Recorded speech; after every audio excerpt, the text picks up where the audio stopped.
Aba, iba rin kung makatingin ka. Crush mo siya, no? Panunukso ni Anjanette. Hindi Nagagapuhan lang ako sa kanya. Kaila ni Maya. Tumawa ng mahina si Anjanette. Aminin mo na kasi na may gusto ka kay Andrew. Gwapo naman kasi. Nangitim lang kasi dahil sa pagtatrabaho sa bukid. Sabi naman ni Anjanette. Napatango-tango na lamang si Maya. Andrew palang pangalan niya.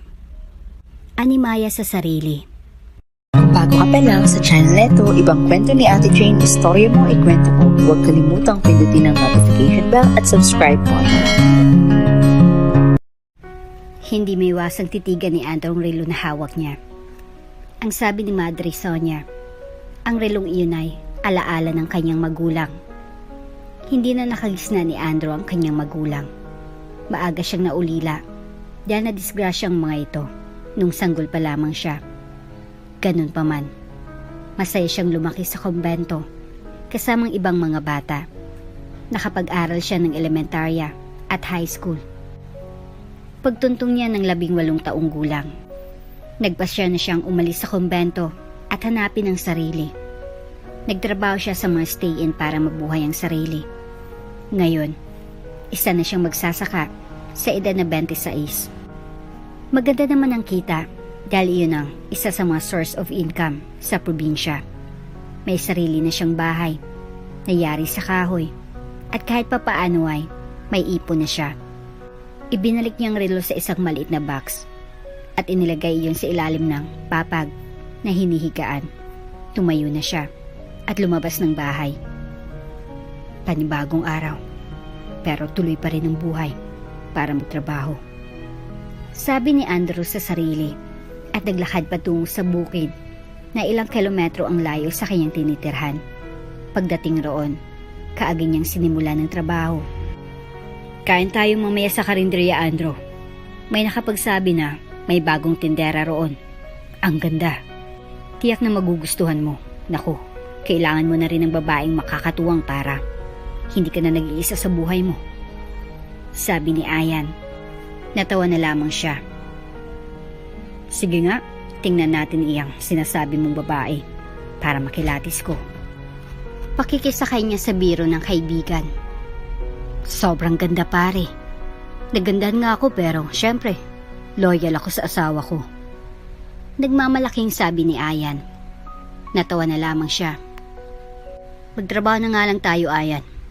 Baka may makakita sa atin pagalitan pa tayo. Sabi na lang niya. Pagkatapos ng trabaho, nagpunta na sina Ayan at Andrew sa malapit na karinderya. Napaupo sila sa mesa na nasa gilid. Inginuso ni Ayan ang dalaga na nagsiserve sa isang mesa. Iyon yung babae na sinasabi ko sa iyo, Andrew.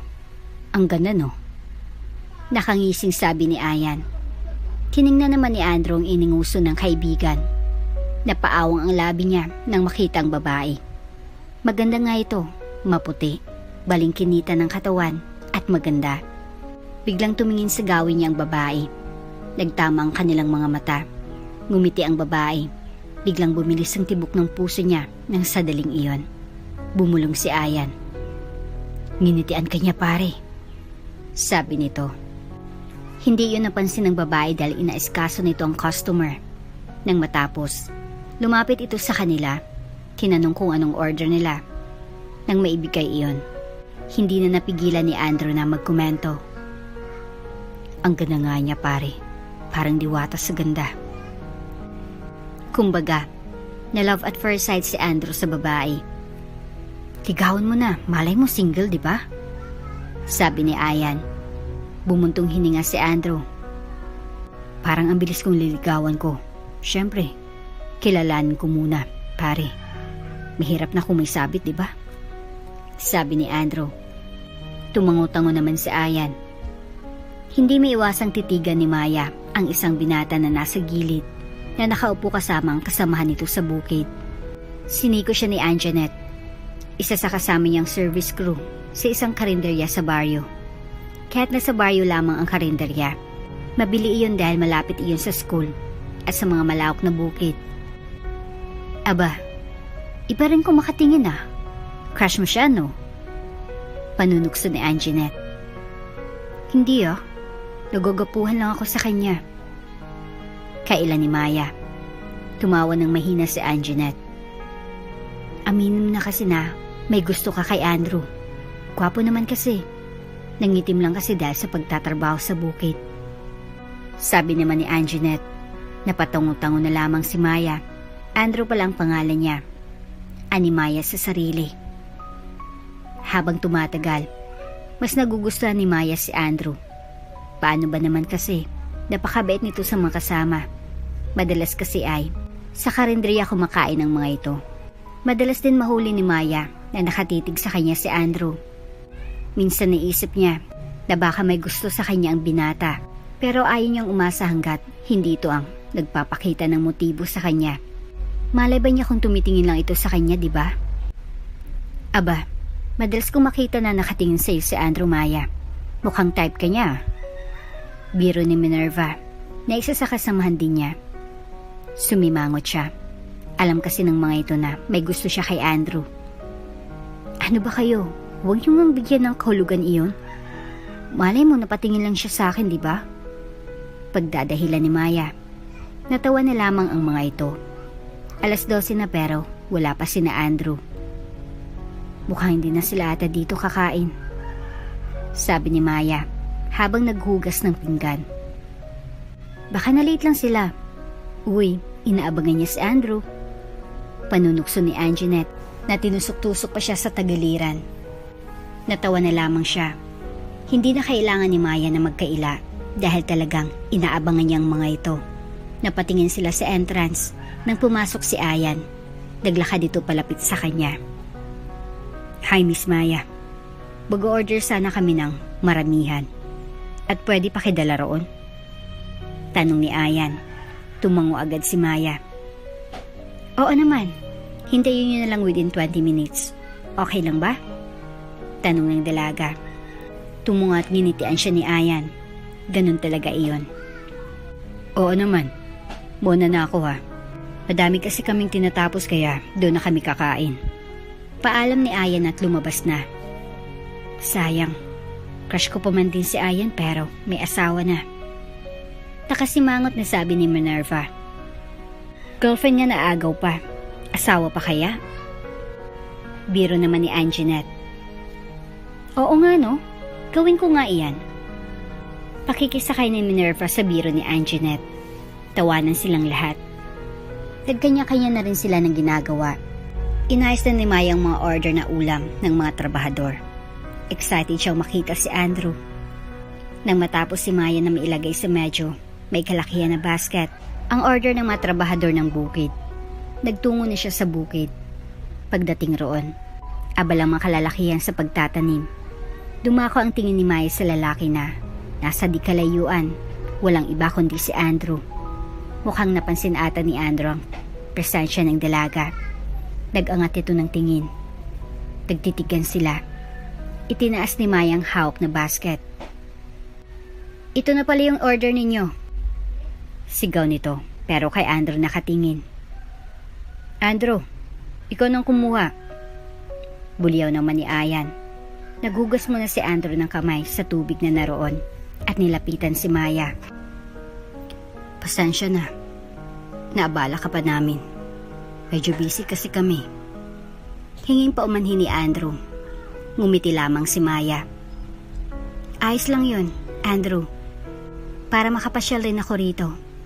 Maluwang din pala yung lupang sinasakan ninyo. Komento ni Maya. Oo, kaya hindi nawawala ng trabaho. Akin na yung basket at baka nabibigatan ka na. Sabi naman ni Andrew. Iniabot naman iyon ni Maya. Aalis na ako. Kayo na lang ang pumunta roon para magbayad. Sabi ng dalaga. Tumalikod na si Maya at hakbang na nang tawagin ito ni Andrew. Maya. Lumingon si Maya. Kay bilis ng tibok ng puso niya dahil nakatitig sa kanya ang magagandang mata ng binata. Bakit Andrew? May sasabihin ka ba? Tanong niya. Huminga ito ng malalim. Gusto sana kitang ligawan, Maya. Pupunta ako mamaya sa karinderya para ihatid ka. Hintayin mo ako, sabi ni Andrew. Napalunok si Maya. Ibig sabihin lang nun, gusto siya ni Andrew. Halos marinig niya na ang malakas na pagkabog ng dibdib niya. Tumango si Maya at ngumiti ng matamis. Sige, hihintayin kita roon mamaya, Andrew. Aalis na ako. Madami pa kasi akong gagawin mamaya. Paalam niya at naglakad na paalis. Napangiti si Andrew at napasuntok sa ere nang makaalis si Maya. Ibig sabihin lang nun, pumapayag na si Maya na ligawan niya. Kinabahan pa siya kanina na sabihin iyon dahil baka sungitan siya nito.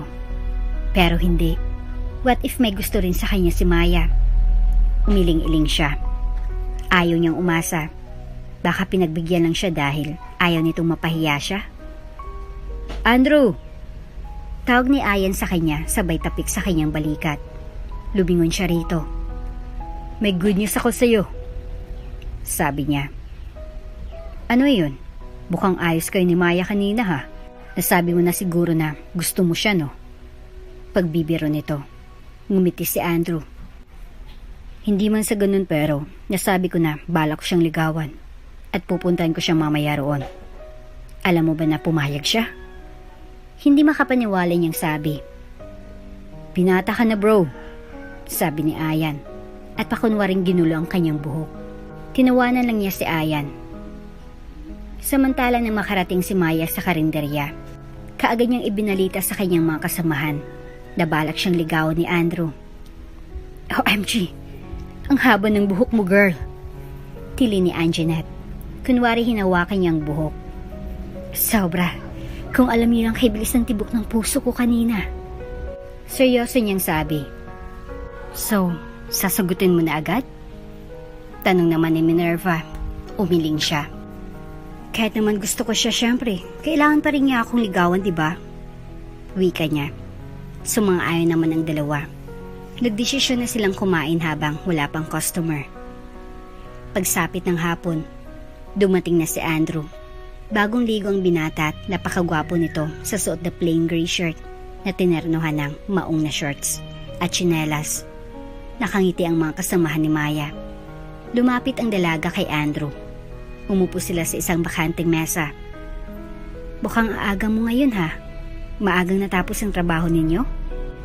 Tanong ni Maya nang makaupo na sila. Hindi. Nagpaalam ako sa boss kung pwedeng umuwi ng maaga kasi yayayain kitang kumain sa labas. Seryosong sabi ni Andrew. Napangiti naman si Maya. May effort si Andrew.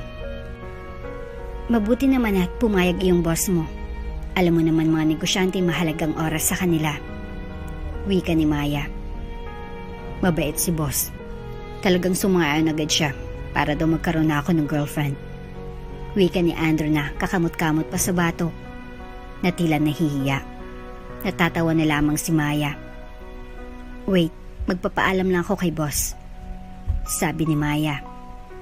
No need. Hintayin na lang kita. Total malapit naman ang matapos ang trabaho mo. Kaya huwag ka nang magpaalam, sabi nito. Ngumiti siya at sinabing babalik sa trabaho. Malapad ang ngiti niya nang kinuha ang order ng isang customer. Nang matapos si Maya, nagbihis muna siya bago hinarap ang binata. Napili ni Andrew ang isang fast food. Naghanap sila ng maupuan. Pasensya ka na kung dito kita dinala. Hayaan mo kapag yumaman ako. Dadalhin kita sa pinakasikat na kainan rito sa bayan. Biro naman ni Andrew nang makaupo na sila. Natawa ng mahina si Maya. Ano ka ba? Ayos lang. Ililibre mo nga lang ako. Mag-iinarti pa ako. Hintayin ko na yumaman ka. Biro naman pabalik ng dalaga. Ngumiti lamang si Andrew at nagpaalam na mag-order ng pagkain nila. Nang makapag-order, nagsimula na silang kumain. Salamat dahil niyaya mo akong kumain rito. Magilo na sabi ni Maya. Nagulat naman si Andrew sa sinabing iyon ni Maya. Ano ka ba? Ako dapat magpasalamat sa iyo dahil pumayag kang kumain tayo sa labas. Wika ni Andrew at ngumiti. Ay, kasi hindi ako mahilig lumabas kaya pinasalamatan kita. Pagdadahilan ni Maya. Nadulas siya. dahil matagal niya nang inasam-asam na yayain siya ni Andrew na lumabas. You're welcome. Thank you din. So, payag ka na ba naligawan kita? Tanong ni Andrew habang nakatitig sa kanyang mga mata. Napakagatlabi si Maya.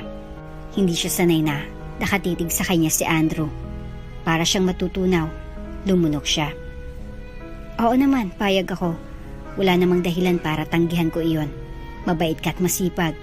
Idagdag na lang ang gwapo ka, kaya walang dahilan para hindi ako magpaligaw sa'yo. Tugon naman ni Maya. Napangisi si Andrew.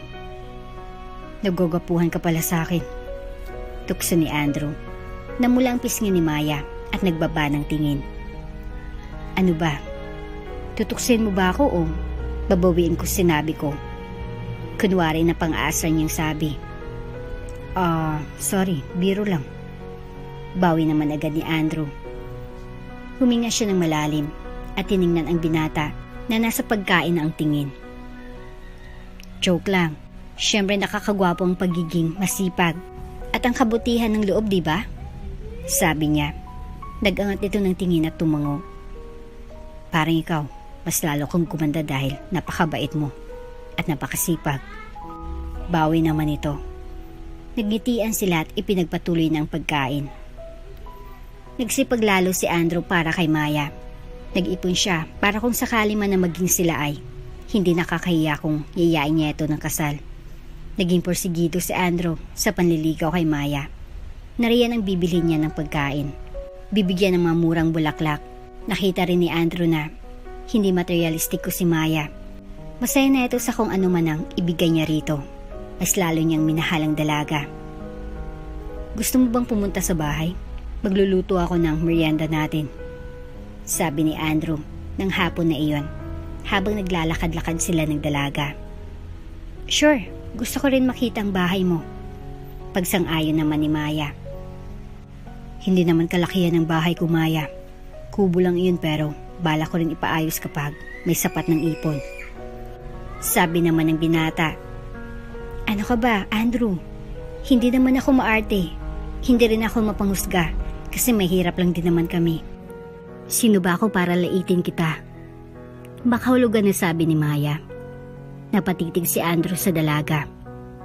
Wala talagang maipipintas kung ugali lang ang pag-uusapan. Napakamuunawain at napakabait ni Maya. Salamat. Hindi ako nagkamali na ligawan kita, Maya. Napakaswerte ko kung sasagutin mo ako. Emosyonal na sabi ni Andrew. Hinawakan ni Maya ang mga kamay ni Andrew. Kung hindi mo na itatanong, gusto kita, Andrew.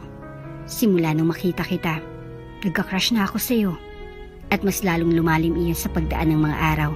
Lalo na ngayon na lagi kitang kasama. Nakangiting sabi ni Maya. Nanlaki ang mga mata ni Andrew, kasabay ng pag-awang ng labi. Nagulat ang binata sa ipinagtapat ni Maya. Gulat ka, no? Biro naman ni Maya. Natawa ng mahina si Andrew. Hindi ko alam na may gusto ka pala sa akin, Maya.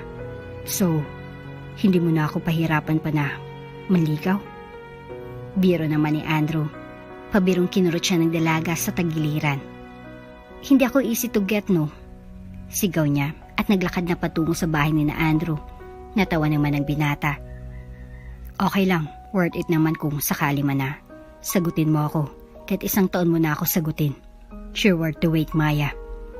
Emosyonal na sabi ni Andrew. Namula ang pisngi niya. Hindi na lang siya nagkomento. Naglakad na sila patungo kina Andrew. Pagdating nila Maya at Andrew sa bahay ng binata, pumasok sila sa loob. Ang masasabi ni Maya, maayos ang bahay at malinis. Kahit pawid lamang iyon. Kinulungan ni Maya si Andrew na maglinis ng gulay dahil magluluto ng pansit ang binata. Masarap ka ba magluto, Andrew? Tanong ng dalaga.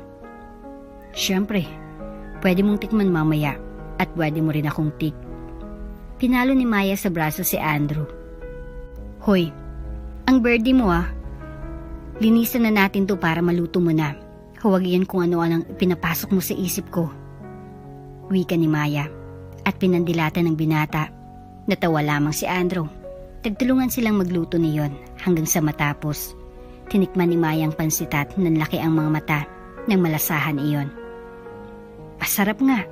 Pwede ka na mag-asawa. Biro ni Maya. Pwede, basta payag kang pakasalan ako. Napairap naman si Maya. Remember, Mr. Andrew Andres, nililigaw mo pa lang ako. Pagdidiin niya. Kumain na lang tayo ng pansit at baka sakali na mapa-oo kita kapag kinain mong specialty ko. Sabi ni Andrew at kumindat pa. Natawa na lamang si Maya.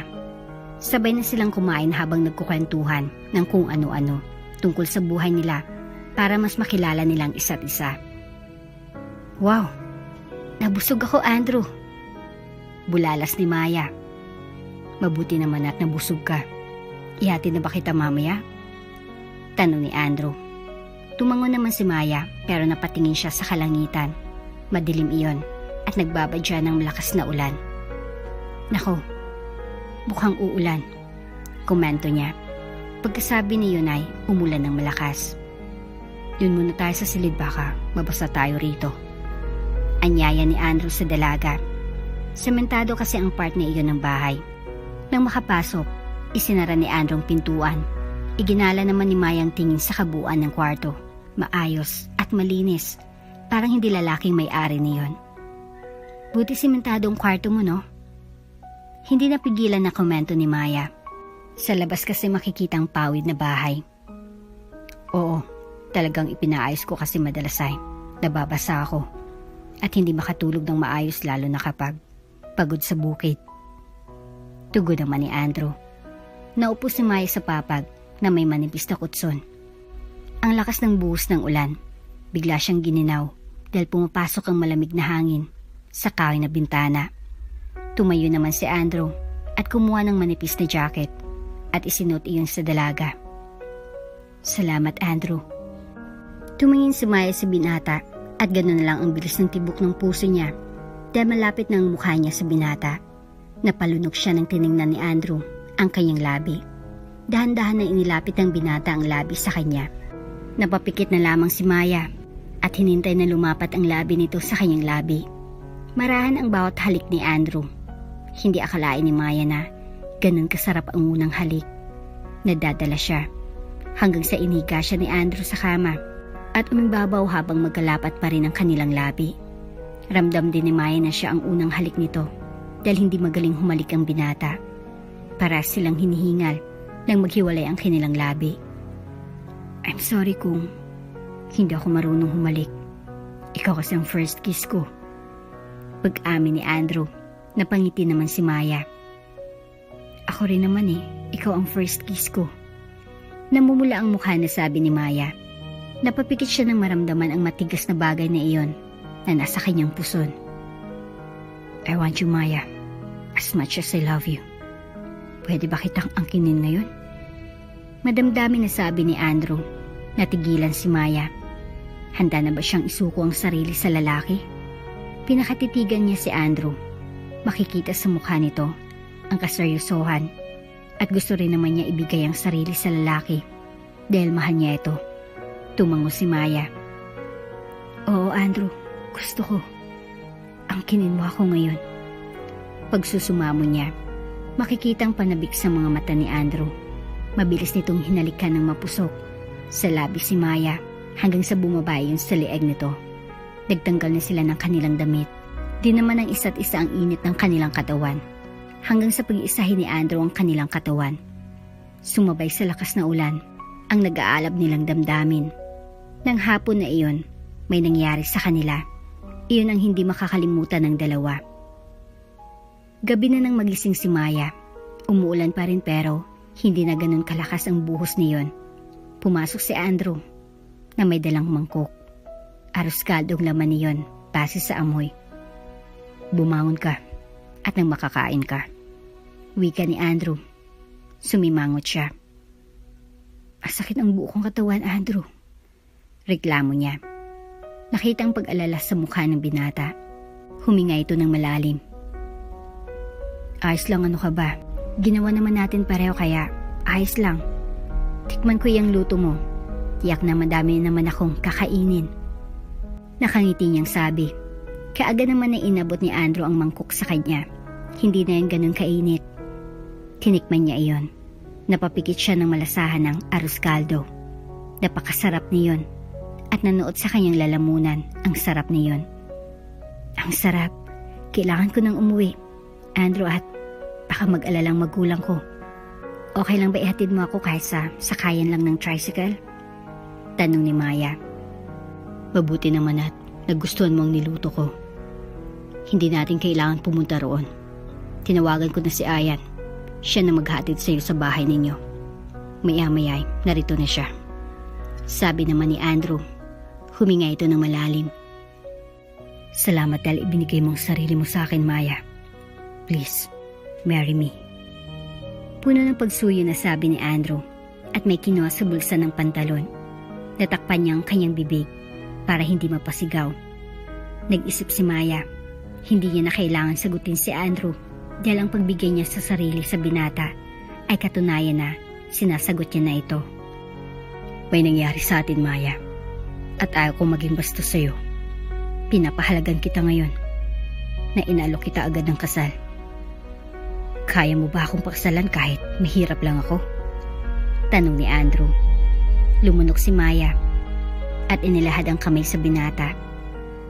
Oo, willing ako magpakasal sa iyo, Andrew. Mahirap ka man o mayaman. Hindi yun basihan para hindi kita pakasalan. Walang dahilan para tanggihan kong alok mo. Dahil mahal kita eh. Sabi niya. Masayang isinuot ni Andrew ang singsing sa kanyang palisingsingan. Pagkatapos niyon, hinalikan siya ni Andrew. Pagkatapos ng proposal, dumating si Ayan. Inihatid nila si Maya sa kanila para formal na ipaalam ng binata ang intensyon sa dalaga. Wala naman naging pagtutol sa magulang ni Maya dahil gusto siya ng mga ito. Itinakda na at pinag-usapan ang pag-iisang dibdib. Isang linggo ng kasal ni Maya at Andrew. Naninibago pa rin si Maya dahil Mrs. Andres na siya. Anong pakiramdam na may asawa na? Tanong naman ni Minerva sa kanya. Okay lang naman. Masaya dahil kasama mo ang taong pinakamamahal mo sa isang bubong at kasama mong tutupad ng pangarap ninyong dalawa. Aniya na nakangiti habang nangangarap. Kasalukuyan silang nagugas ng pinggan dun sa karinderya. Gusto sana siyang pahintuin ni Andrew sa pagtatrabaho, pero iginiit ni Maya na gusto muna niyang magtrabaho lalo at wala silang anak. Hindi naman sila humahantong sa sagutan. Pinag-uusapan nila ng maayos ang kanilang problema. Aba, iba talaga kapag in love, no? Sabi ni Minerva. Ngumiti lamang siya. Malalaman mo rin iyan kapag ikinasal ka na, Minerva. Sabi naman niya. Mabilis na tapos ang araw. Sinundo siya ni Andrew. Kamustang araw mo, mahal? Tanong ni Andrew habang tinatahak nilang daan pa uwi. Sumagot siya ng ayos at kinumusta rin ito sa maghapon. Pagdating nila, akmang magluluto siya ng kanin pero nakaluto na ito. Sana hinintay mo na lang ako, mahal, para ako nang nagluto ng kanin natin. Pagod ka sa maghapon eh. Sabi ni Maya. Hinaplos ni Andrew ang pisngi ng asawa at hinalikan ang tungkis ng ilong nito. Ano ka ba, ayos lang iyon? Ikaw ang reyna ko, kaya wala kang gagawin at alam ko din na pagod ka. Dami yung customer eh. Sabi nito. Oo, totoo ang sinabi ni Andrew. Hindi sila nag-usap kanina dahil sobrang daming customer na asikasuhin. Bilang ganti, hinalikan niyang asawa sa labi ng buong pagsuyo at pagmamahal. Linggo iyon at kasalukuyan na naglilinis ng bahay si Maya. Nag-absent siya para mag-general cleaning ng bahay. Kahit papaano ay sementado na ang ibang parte niyon at may flooring na. Ang sabi ni Maya sa asawa ay magpapahinga siya pero ang totoo ay maglilinis siya. Kapag sinabi niya na maglilinis siya, baka hindi ito pumayag. Napunta siya sa ilalim ng kama at inilabas ang mga naroon.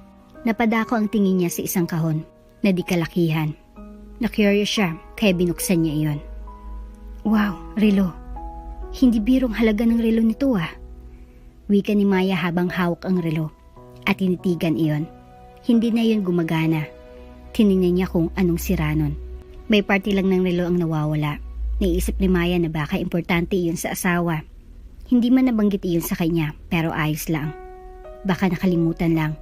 Basta ang alam ni Maya sa asawa, ulila ito. At sa bahay ampunan lumaki. Nang malinis ang ilalim ng kama, ibinalik niya ang kahon roon. Nagluto si Maya ng tanghalian nilang mag-asawa. Half day lang si Andrew sa trabaho.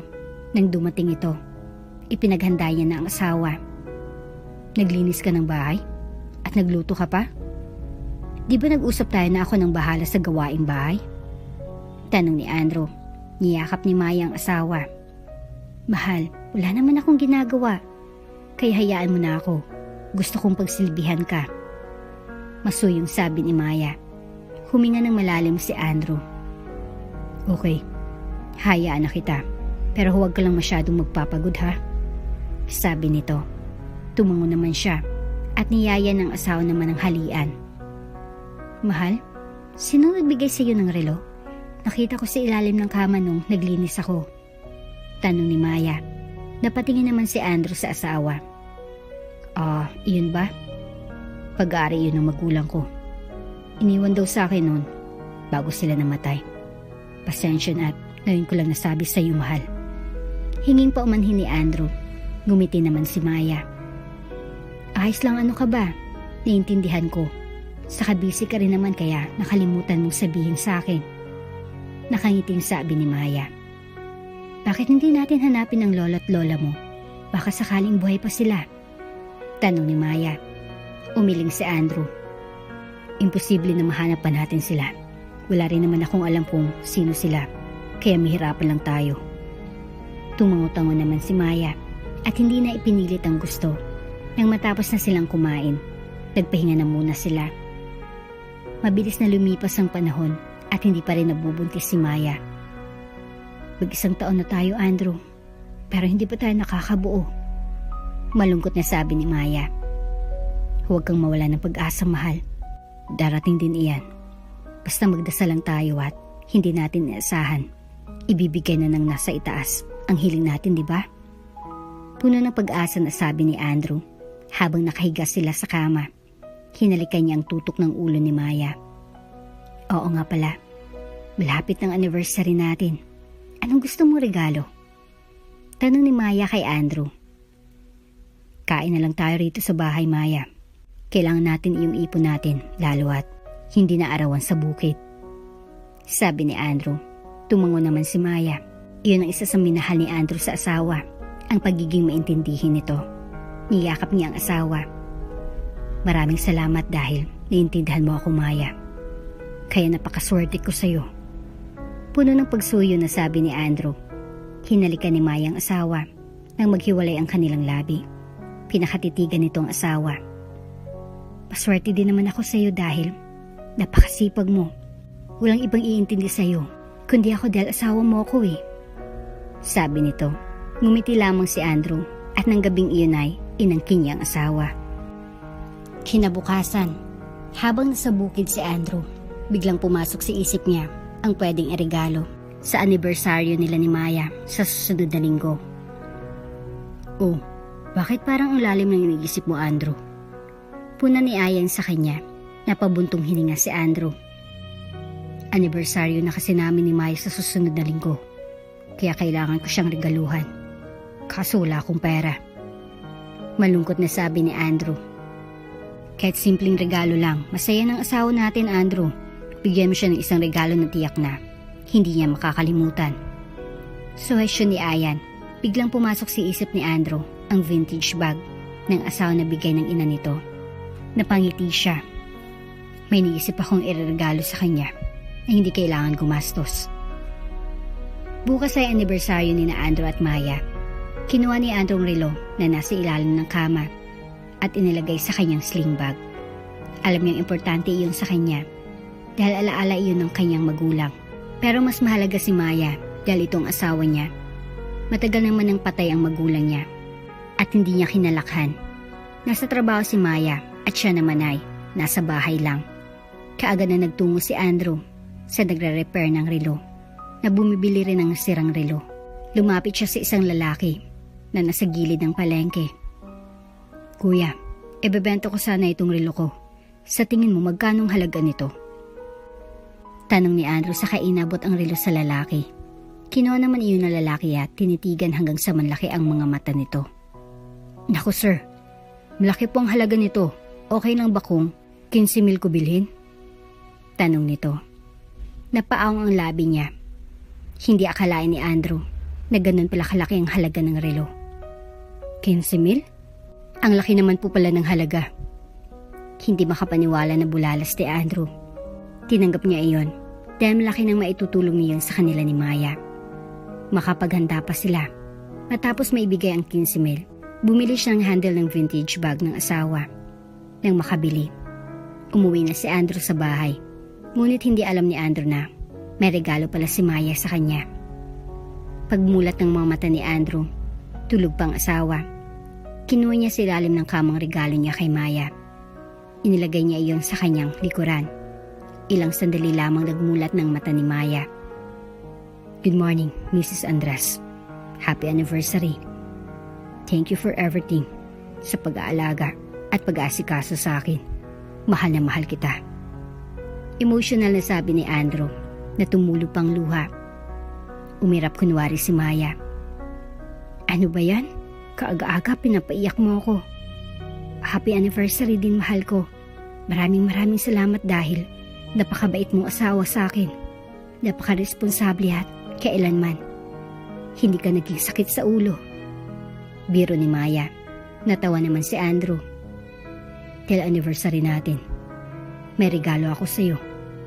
Masiglang sabi ni Andrew. Nagniningning ang mga mata ni Maya. Ako rin may regalo sa iyo. Nagdesisyon sila na sabay bubuksan ang regalo ng isa't isa. Nang maibigay nila iyon, binuksan na nila. Ngunit imbis na sayang makikita sa mukha nila, kundi pagkadismaya. Paano ba naman? Ang natanggap ng regalo ni Maya ay parts ng relo na ibenta niya para mabilhan ng asawa ng regalo. Ibinenta kong vintage bag ko para mabili ko iyan dahil alam kung gaano mo pinahalaga ng magulang mo. Iyon lang kasing alaala na meron ka. Malungkot na sabi ni Maya. Kaya bumili rin ako ng handle ng bag mo dahil alam ko kung gaano mo iyon pinahalagahan dahil galing pa iyon sa lola mo. Malungkot naman na sabi ni Andrew. Naiyak silang dalawa at nagyakapan. Dito natin napatunayan na mahal natin ang isa't isa dahil handa natin isakripisyo ang mga bagay na pinapahalaga natin para sa kaililigay ng isa't isa. Emotional na sabi ni Andrew. Tumango naman si Maya pero kalaunan ay natawa na rin sila at nagyaya na lamang si Andrew na kumain sila sa labas dahil naibenta niya ng relo ng 15,000. Ang laking halaga pala niyo, no? Siguro may kayang mga magulang mo, Andrew. Tanong naman ni Maya. Nagkibit balikat na lamang siya. Sinabi na lamang niya sa asawa na huwag na nilang pag-usapan pa iyon. Tumango naman si Maya dahil naiintindihan nito ang asawa. Kinabukasan, nagpunta si Don Paulito sa bayan para bumili ng pasalubong para kay Andrew sa kanyang apo. Kailangan rin niyang ipahanap ang apo kay Ronald dahil hindi alam ng madre kung saan nakatira ngayon si Andrew. Napadaan si Don Paulito sa paggawaan ng relo. Napatingin siya sa isang relo na nakadisplay roon. Kumunot ang noo ng matanda dahil mukhang pamilyar iyon. Lumapit siya roon. Iho, pwede makita yung relo na iyan? Tanong ni Don Paulito, sabay turo sa relo. Kinuha naman iyon ng lalaki at ibinigay sa kanya. Tinitigan niya iyon. Ay ibinigay si Don Paulito sa kanyang anak na si Nardo na relo. Wala iyon kapareho dahil personalized iyon. Kung gusto niyo po iyan, ibebenta ko pong 25,000. Sabi ng lalaki. Sino nagbenta sa iyon to? Tanong niya. Isang lalaki po. Binenta niya po sa akin at nagustuhan ko naman kaya binili ko na po. Bibili niyo po ba? Tanong nito. Oo, bibilin ko. Sagot ni Paulito at nagpunta na sa sasakyan. Kinuha ang pera at ibinigay iyon sa lalaki. Binigyan niya rin ito ng tip na 5,000. Alam niyang tinubuan ng lalaki ang relo. Pero naghahanap buhay lang ang tao, kaya ayos lang iyon. Kung gagamitin naman ito iyon para sa pamilya. Naku sir, maraming salamat po. Malaking tulong po ito sa pamilya ko lalo at Nag-aaral ang mga anak ko. Emotional na sabi ng lalaki. Ngumiti lamang siya. Ayos lang. Mabuti na lang at pulang nagka-interest dyan. Sabi naman ni Paulito. Baka po para sa inyo talagang relo, sir. Nakangiting sabi naman ng lalaki. Nagpaalam na si Paulito. Sumakay siya ng sasakyan at umuwi. Kailangan niya nang makita si Andrew. Habang nasa daan, tinawagan niya si Ronald. Pumunta ka sa bahay. May papahanap ako sa iyo na tao. Seryoso niyang sabi. Kaagad naman na tumalima ang lalaki. Makakasama na rin kita, apo ko. At kapag nangyari iyon, ipaparanas ko ang buhay na hindi mo naranasan. Para makabawi man lang ko sa iyong ama. Sabi niya na hindi napigilan ang pagtulo ng luwas sa mga mata. Kung hindi sana siya naging makasarili, edi sana nabuhay ang nanay niya nang matiwasay maging si Andrew. Nagsisisi siya. Kahit anong pagsisisi ang gawin niya, hindi niya na may babalik pa ang lahat. Kaya ngayon babawi siya kay Andrew. Kahit kay Andrew man lang. Pagdating ni Paulito, naroon na si Ronald sa terrace. Kaagad siyang lumabas at niyayang lalaki na doon sila sa loob mag-usap. Wala nang kasama sa buhay si Paulito. Tanging ang katulong na lamang niya na si Hilda ang kasama niya roon. Naupo sila sa sofa. May papahanap ako sa na tao, Ronald. Gusto kong hanapin mong apo ko. Sandali at kukunin ko mga impormasyon na meron ako para madali mo siyang mahanap. May litrato rin niya ako. Sabi ni Paulito. Tumayo siya at nagtungo sa mini office niya. Nang makuha ang kailangan, bumalik na siya sa salas. Ibinigay niya iyon kay Ronald. Tiningnan iyon ng lalaki. Sapat na po ang mga narito at ang picture para mapadali ang paghanap ko sa kanya, Don Paulito. Sabi naman ni Ronald. Nagpasalamat ang Ginoo sa sinabi ng private investigator. Sa kabilang banda naman, kina Andrew at Maya, 2 buwan nang hindi dinadatnan si Maya at malakas ang kutob niya na baka buntis siya. Bumili siya ng pregnancy test at sinubukan iyon. Ganun na lamang ang sayang naramdaman niya nang may lumitaw na 2 pulang guhit roon. Kailangan malaman ito ni Andrew pag uwi niya. Sabi niya sa sarili habang matamis na nakangiti. Dahil sa tuwang naramdaman, nag-ayos siya ng bahay. Tanghali iyon nang dumating si Andrew. Ilang araw na hindi pumapasok si Maya sa karinderya dahil masama ang pakiramdam niya. Iyon pala'y dahil buntis siya. Sinalubong niya ng halik ang asawa. Kamustang trabaho sa bukid, mahal? Malambing na tanong ni Maya. Mabilis naman siya binigyan ng halik sa labi ni Andrew. Okay lang naman, mahal. Siyempre, nakakapagod pero kapag umuwi ako at nakikita kita, nawawala iyon. Alam mo naman na ikaw ang inspirasyon ko sa mga ginagawa ko. Madamdamin na sabi ni Andrew. Ngumiti ng malapad si Maya. Ngayon, hindi lang ako magiging inspirasyon mo. May isa ka pang magiging inspirasyon para magsikap at magsipag sa trabaho.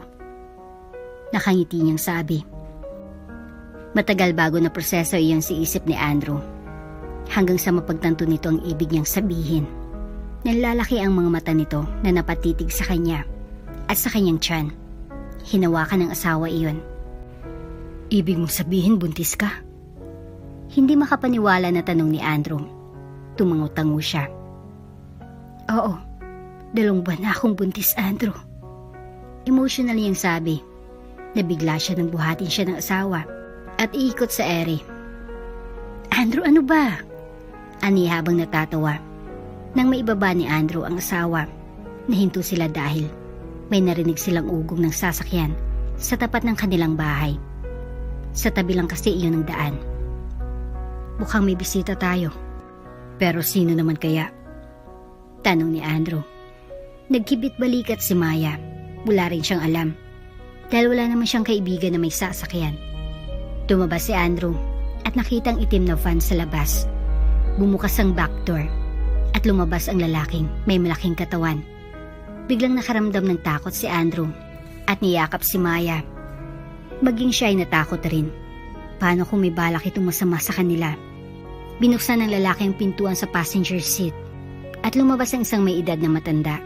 Nagtamang mamata nila ni Andrew. 2 pang lalaking lumabas, isang nasa driver's seat na marahil ay driver, at isa na may malaking katawan rin. Mukhang bodyguard ito ng matanda. Lumapit ito sa kanila. "Sino kayo?" tanong ni Andrew. Natatakot siya pero hindi niya yun pinakita, lalo na't naroon si Maya. "Apo ko, Andrew. Ako tong Lolo Paulito Andres mo, ang ama ng iyong amang si Nardo Andres," sabi nito. Nagulat si Andrew nang marinig ang sinabi niya ng matanda na nagngangalang Paulito. Hindi niya na alam ang pangalan ng kanyang ama dahil hindi naman niya ito kinalakihan na kasama. Hindi siya nakapagsalita. "Alam kong nagulat ka, apo. Sandali, may papakita ko sa'yo," sabi ng matanda. "Pasok muna kayo sa loob, tatay. Hindi naman namin kayo kilala pero mas mabuti na nasa loob tayo mag-usap," sabi ni Maya ng makabawi. Ngumiti at sumang-ayon na lang din si Andrew. Ayaw naman niyang mapahiya ang asawa kung sakali man na pigilan niyang sinabi nito. Mukha naman na walang gagawin na masama ang mga ito sa kanila. Nang makapasok sa loob, umupo ang mga ito sa monoblock. "Akin ang kahon, Ricardo. Kailangan makita iyon ni Andrew," sabi ni Paulito. May inabot kay Paulito si Ricardo na isang maliit na kahon. Binuksan iyon ng matanda at inilabas ang laman niyon. Ang relo na ibinante niya. "Bakit nasa matandang relo? Paano pong napunta sa inyo iyan?" "Akin po iyan na ibinanta ko sa gumagawa ng relo," sabi ni Andrew. "Oo, nakita ko na nakadisplay, kaya binili ko. Alam mo ba na personalized ang relo na ito? Ibig sabihin, wala itong katulad. Ibinigay ko ito sa iyong ama pagka-graduate niya ng kolehiyo. Regalo ko iyan dahil mahilig siya sa relo." Pagkukwento ng matanda, napatingin si Andrew sa asawa. "Ano sa tingin mo? Nagsasabi siya ng totoo?" tanong niya. Tumango si Maya. Makikita sa kanyang mga mata na hindi siya nagsasabi ng kasinungalingan. Siya ang iyong lolo at katunayan ng relo na iyan ang prueba, sabi ni Maya. "Para maniwala ka, ipapakita ko sa iyo ang litrato namin ng tatay mo na suot niyang relong ito," sabi ni Paulito. Ibinigay ni Ricardo sa matanda ang cellphone nito. Nang makita ng matandang litrato, ibinigay niya iyon kay Andrew. Inabot niya iyon at tiningnan ng nasa litrato. Suot na ng lalaking relo na pag-aari niya. "Siyang iyong ama, Andrew. Nung sanggol daw kasi ako, hilig ko daw hawakan ng relo ni tatay. Kaya nung umalis sila, pilit ko daw kinukuha iyon. Kaya tinanggal nila at ibinigay sa akin. Nang araw din ni iyon ay nadisgrasya sila ni nanay at tatay sa jeep na sinasakyan nila pa uwi. Kaya walang nagawa yung ali, kundi ipaampon ako dahil kapos din sila sa pera at may mga anak din. At iyang relo ang naging alaala ko. Umalis ako sa Mary Grace Charity. Pagtuntong ko ng 18 na taong gulang. Nagtrabaho ako bilang tagahugas ng pinggan sa mga karinderya, construction worker, tindero, at hanggang sa maging magsasaka ako. Pagkukwento ni Andrew. "Patawarin mo ako, apo. Dali ang buhay na dinanas mo. Imbes na nabubuhay ka ng matiwasay at marangya. Kasalanan ko kaya ganito ang pamumuhay na kinalakihan mo.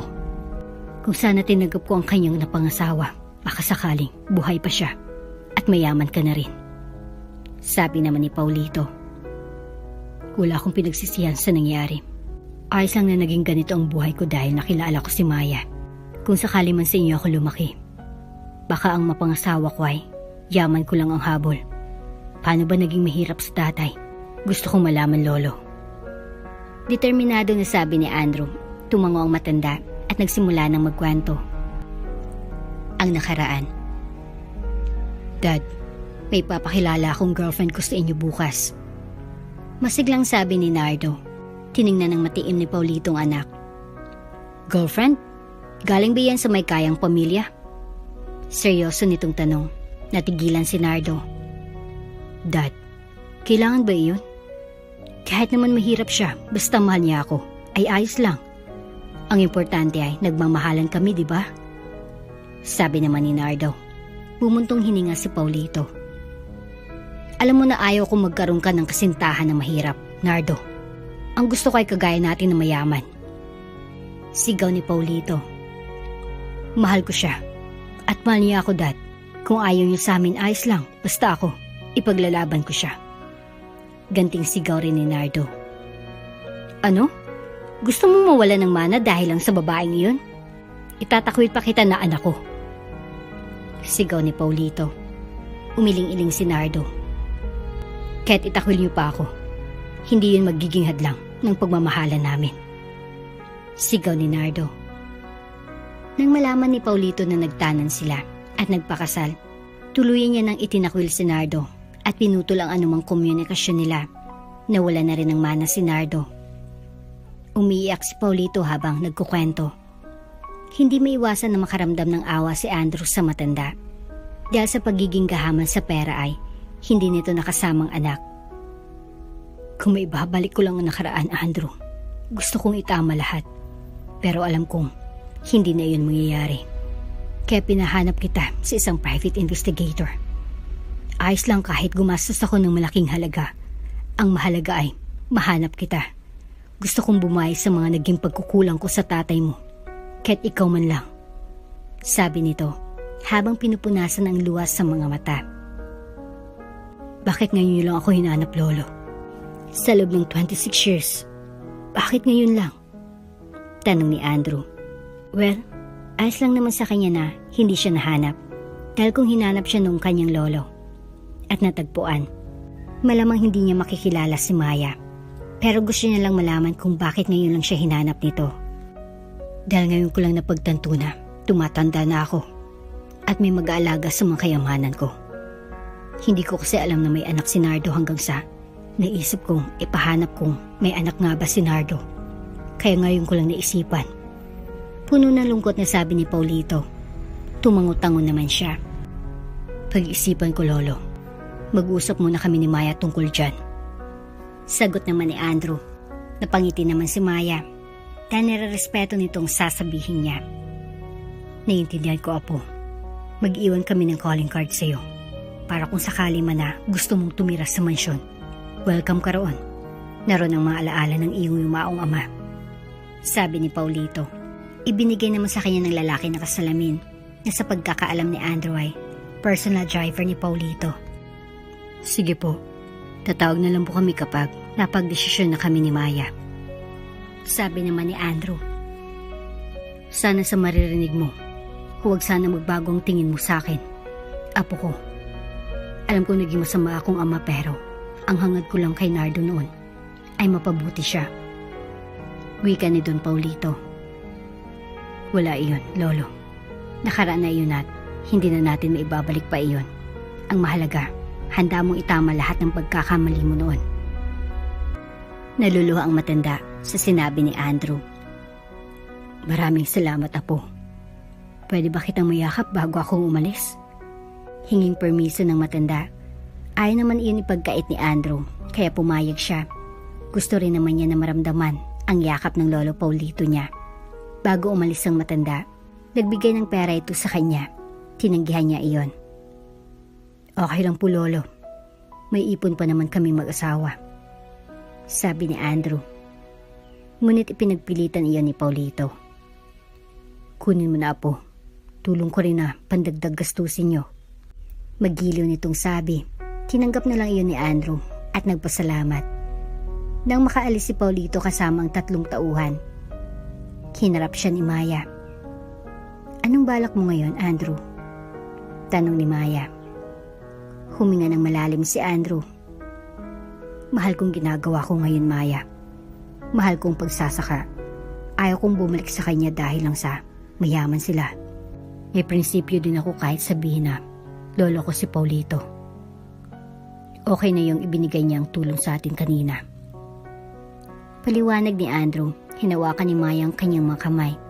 Buong pagsuyo siyang tinitigan ng kanyang may bahay. Niintindihan kita, Andrew. Susuportahan kita kung saan ka masaya. May gusto lang akong sabihin. Wala nang kasamang lolo mo sa bahay at tumatanda na rin siya. Ang gusto lang naman niya ay may magmana ng kayamanan niya at wala nang iba kundi ikaw. Malay mo, Ito na iyong hinintay natin na swerte. Lalo na't buntis ako, Andrew. Sana pag-isipan mong mabuti. Maging practical tayo dahil mahirap ang buhay. Wala ka namang ninakaw eh. Sa'yo naman iyon. Isipin mong future ng anak natin. Malumanay na sabi ni Maya. Tumango-tango si Andrew. May point na naman ang asawa niya. Kailangan isipin nila ang future ng magiging anak nila. Pero lalaki siya eh. Gusto niyang buhayin ang kanyang mag-ina sa sariling sikap niya at hindi dahil sa mana. Basta, pag-iisipan ko, Maya. Tugon niya. Nang gabing iyon hindi makatulog si Andrew. Iniisip niya ang mga sinabi ng kanyang asawa. Kailangan isipin niya ang kanyang anak. Saka na muna iyon. Ayos pa naman ang kita ko sa pagsasaka. Aniya sa sarili at ipinikit ang mga mata at pinilit na makatulog. Kinabukasan, maagang nagpunta si Andrew sa bukid. Nagtaka siya dahil may kumpulan ng mga magsasaka sa tabi ng bukid. Lumapit siya roon at nakiisyoso. Anong meron at parang may meeting? Biro ni Andrew pero hindi natasa ang kinausap niya. Mukhang seryosong pinag-usapan nila. Hindi kaya tungkol iyon sa lupang sinasaka nila? Ang bali-balita kasi, ibebenta na ni Don Facundo ang ilang parte ng lupa dahil malaki ang offer sa kanya. Magtatayo ang doon ng ibang negosyo sa bayan. Sabi ni John na isa sa mga kasamahan niya. Tiyak ang ilan sa atin ay mawawalan ng trabaho. Nanghina na sabi niya, sana hindi siya matanggal. Baka nga magtanggal ng mga trabahador, Andrew. Naku, hindi ako pwede matanggal. May mga anak ako. Malungkot na sabi ni June. Ilang sandali lamang ay nahintong usapan ng mga naroon. Dahil dumating si Don Facundo, tumayo ito sa harapan nila. Alam niyo naman na siguro ang bali-balita na ibebenta ko ang ibang bahagi ng aking lupain. Tanong ng Don. Tumugon naman ang mga naroon. Gustuin ko man na hindi ibenta pero kailangan. Malaking alok nila sa akin na pera kaya tinanggap ko. Kaya dahil doon, magbabawas ako ng tao at narito ang mga tatanggalin ko. Pasensya na kayo. Madami pa naman trabaho dyan na a-applyan. Sabi ni Don Facundo. Ibinigay nito kay Luis ang papel. Binasa iyon isa-isa. Ganun lang ang kabang nararamdaman ni Andrew na baka isa siya sa matatanggal. Natuwa sila ni June dahil hindi sila natanggal. Nalungkot ang mga naroon pero masaya pa rin sila dahil may trabaho si na Andrew kasamang hindi natanggal. May trabaho din kayong makikita. Sabi naman ng pinakamatanda sa kanila sa mga natanggal na trabahador. Nagsimula na silang magtrabaho. Ang akala nila ay ayos lang ang lahat, ngunit hindi pala dahil kinabukasan. May masamang balita silang natanggap. 4 na araw na lang ang pasok natin sa loob ng 1 linggo. Hindi makapaniwala na sabi ni June. Nanghina si Andrew nun. Kailangan niya ng ipon para sa panganganak ni Maya. Hindi na rin niya pinayagan ang asawa na magtrabaho dahil ayaw niya itong mapagod. Hindi pwede na ganun ang pasok niya. Walang matitira sa kanila. Grabe naman. Paano ng pamilya natin ngayon? Tanong ni Ben. Nang makauwi si Andrew, ibinalita niya iyon kay Maya. Anong balak mo ngayon? Tanong ni Maya. Hindi na nila naungkat pang inalok ni Don Paulito sa pagtira nila sa bahay nito. Maghanap ako ng extra income kahit sa bayan. Sabi naman ni Andrew. Tumango naman si Maya. Kaya mo yan, Andrew. Nandito lang ako para sa iyo. Nakangiting sabi ni Andrew. Hinalikan ni Andrew sa tutok ng buhok ang asawa. Sobrang napakaswerte niya kay Maya. Kasalukuyan na nagkakalkal ng damit si Andrew ng umagang iyon nang may malaglag mula sa jacket niya na nakasabi sa pintuan ng lumang aparador. Iyon iyong calling card na ibinigay sa kanila ni Don Paulito. Pinulot iyon ni Andrew hanggang sa may maisip siya. Kailangan ko nang tanggapin ang alok ni Lolo sa akin. Tama nga naman ang sinabi ni Maya na wala akong ninakaw dahil binabalikan ko lang kung anong pag-aari ko. Sabi niya sa sarili. Niisip rin ni Andrew na kailangan nila iyon lalo at malit ng kita niya sa pagsasaka. Inilagay niya sa bulsa ang calling card. Matapos makapagbihis, lumabas siya ng silid. At pinuntahan ng asawa na kasalukuyang naglilinis ng kusina. Huwag kang magpapagod masyado, mahal. Alagaan mo si baby. Paalala niya sa asawa nang makalapit dito at yakapin niya si Bewang. Humarap si Maya. Oo naman, mahal. Hindi ko yun makakalimutan. Mag-iingat ka sa trabaho mo. Paalala naman ni Maya sa kanya. Oo naman. Hindi ako magpapagod. Siyempre, ayaw ko mag-alalang rain ako, di ba? Biro niya. Natawa naman si Maya. Pagkatapos kong magtrabaho, diretso ako kay Lolo Paulito, mahal. Aniya't nagulat si Maya. Tinatanggap mo ng alok niya? Gulat na sabi ni Maya. Ngumiti siya at hinalikan ng mabilis sa labi ang asawa. Kailangan, mahal. Humihina ng pagsasaka at baka mawalan ako ng trabaho. Hindi pwede pride ang pairalin ko ngayon dahil pamilya akong nakasalalay rito. Kayo ni Baby. Sabi mo nga, wala akong ninakaw at babalikan ko kung ano ang akin. Gusto ko kayong mabigyan ng magandang buhay ni Baby.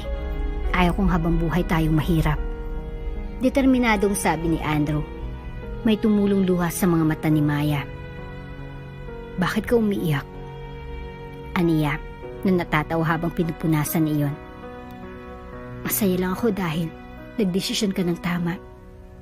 Ang gusto ko lang ay bumalik ka sa lolo mo dahil namimiss ka niya. At lahat meron siya ay sa'yo. Huwag mong ipagkait sa sarili mo ang kuminhawa dahil deserve mo iyon. Malambing na sabi ni Maya. Salamat sa paggalang sa desisyon ko, mahal. Pasensya na kung medyo natagalan. Paghingi niya ng paumanhin. Ano ka ba, ayos lang iyon. Ikaw yan eh, sarili mo iyan. Wala ako sa posisyon para pilitin kita. Napili ng desisyon ko. Iginagalang ko iyon dahil lalaki ka at may prinsipyo. At hindi ko man naranasan ang pinagdaanan mo. Mahirap iyon. Ang mabuhay ng walang magulang. Bilang asawa narito lang ako para suportahan ka. Emotional na sabi ni Maya. Mariin na hinalikan ni Andrew sa labi si Maya. Ibinuhos niya lahat ng kaniyang pagmamahal rito. Mahal na mahal kita. Madamdamin na sabi ni Andrew sa asawa. Tinugon rin iyon ni Maya. Nagpaalam na si Andrew sa asawa. Pagsapit ng 1:00 ng umaga, nagpaalam na si Andrew sa mga kasama na aalis na dahil may mahalaga siyang pupuntahan. Sumakay siya ng tricycle patungo sa terminal ng bus. Kailangan niyang bumiyahe ng 30 minuto patungo roon. Mabuti na lang at paalis ng bus na sinasakyan niya. Bumaba siya sa terminal at pumara ng pampasaherong tricycle. Kuya, alam niyo po ba kung saan nakatira si Don Paulito Andres? Tanong ni Andrew. Oo, alam ko. Doon bang punta mo? Tanong ng driver. Opo, akihatid ako doon, kuya. Aniya, sinabihan siyang sumakay na. Mga nasa 20 minuto rin ang tinakbo ng tricycle bago sila huminto sa isang magarang bahay na may 2 palapag. Dito na tayo. 300 pesos ang bayad sa Arkila. Sabi ng lalaki. Kumunot ang noo niya. Parang ang laki naman ata ng singil ng lalaki. Hindi pwede, kuya. 150 lang dapat iyon. Sobra naman ang patong ninyo. Hindi naman malaki ang kita ko. Sabi niya. Baka sakali na pumayag ito. Hindi porket hindi siya taga roon ay kukutungan na siya. Iyon ang singil namin rito. Ibibigay mo, i-report kita. Ikaw na nga itong sumakay. Ikaw pang magre-reklamo. Bakit masasakayan mo ba yung 200 pesos? Mahal ng gasolina. Sigaw nito. Akmang magsasalita pa sana siya nang may mag-abot ng 500 rito. O hayan, huwag ka nang sumigaw. Masyado ka mahal sumingil. Gusto mo isumbong kita? Baka mas mawalan ka ng pagkakakitaan. Huwag mong sisigaw ng apo ko. Natigilan si Andrew. Boses iyon ng lolo Paulito niya. Bahagyang natakot ang driver. Pasensya na po Don Paulito. Hindi ko po alam na apo niyo pala siya. Lumingon sa kanyang driver at humingi ng tawad. Saka mabilis na pinaharurot ang sasakyang paalis. Huminga ng malalim ang matandang Ginoo. Mukhang napunta ka sa buraot na driver. Pagpasensyahan mo na. Ganun talaga sila. Kapag may hindi familiar na mukha, sinisingil nila ng malaki. Paliwanag ni Don Paulito. Kahit na, hindi pa rin pwede iyon. Lalo nakita naman niya na hindi ako mayaman. Mahalaga din po kasi sa akin ang pera dahil mahirap kitain iyon. Sabi ni Andrew. Sumang-ayon naman si Paulito sa kanya. Halika, pasok ka sa loob. para makapag-merienda at makapagpananghalian ka. Bakit hindi mo kasamang asawa mo para nakapasyal siya rito? Tanong ni Don Paulito at nauna nang naglakad patungo sa bahay. Sumunod naman si Andrew rito. Medyo malaki rin kasi ang kaniyang tiyan, Lolo. At ayaw ko siyang mapagod sa biyahe. Doon na lamang siya sa bahay. Paliwanag ni Andrew, minsan ay lumalabas sila ng asawa para kumain at mag-grocery kapag may budget. Tumatango si Paulito. Nang makapasok sa loob ng bahay, naupo sila sa sofa. Inutusan naman ni Paulito ang katulong na maghanda ng merienda. Kaagad naman iyong sumunod. Bakit ka napadalo rito, Andrew? Gusto mo ba akong bisitahin o tinatanggap mo ng alok ko? Tanong ng matanda. Pareho po, Lolo. Siyempre, gusto ko rin kayong makita. Nitong mga nakarang araw, huminang sakahan. At 5 araw na lang ang pasok namin sa 1 linggo. Baka mabawasan pa kami dahil may balak pa atang ibenta ni Don Facundo ang ibang parte ng lupain.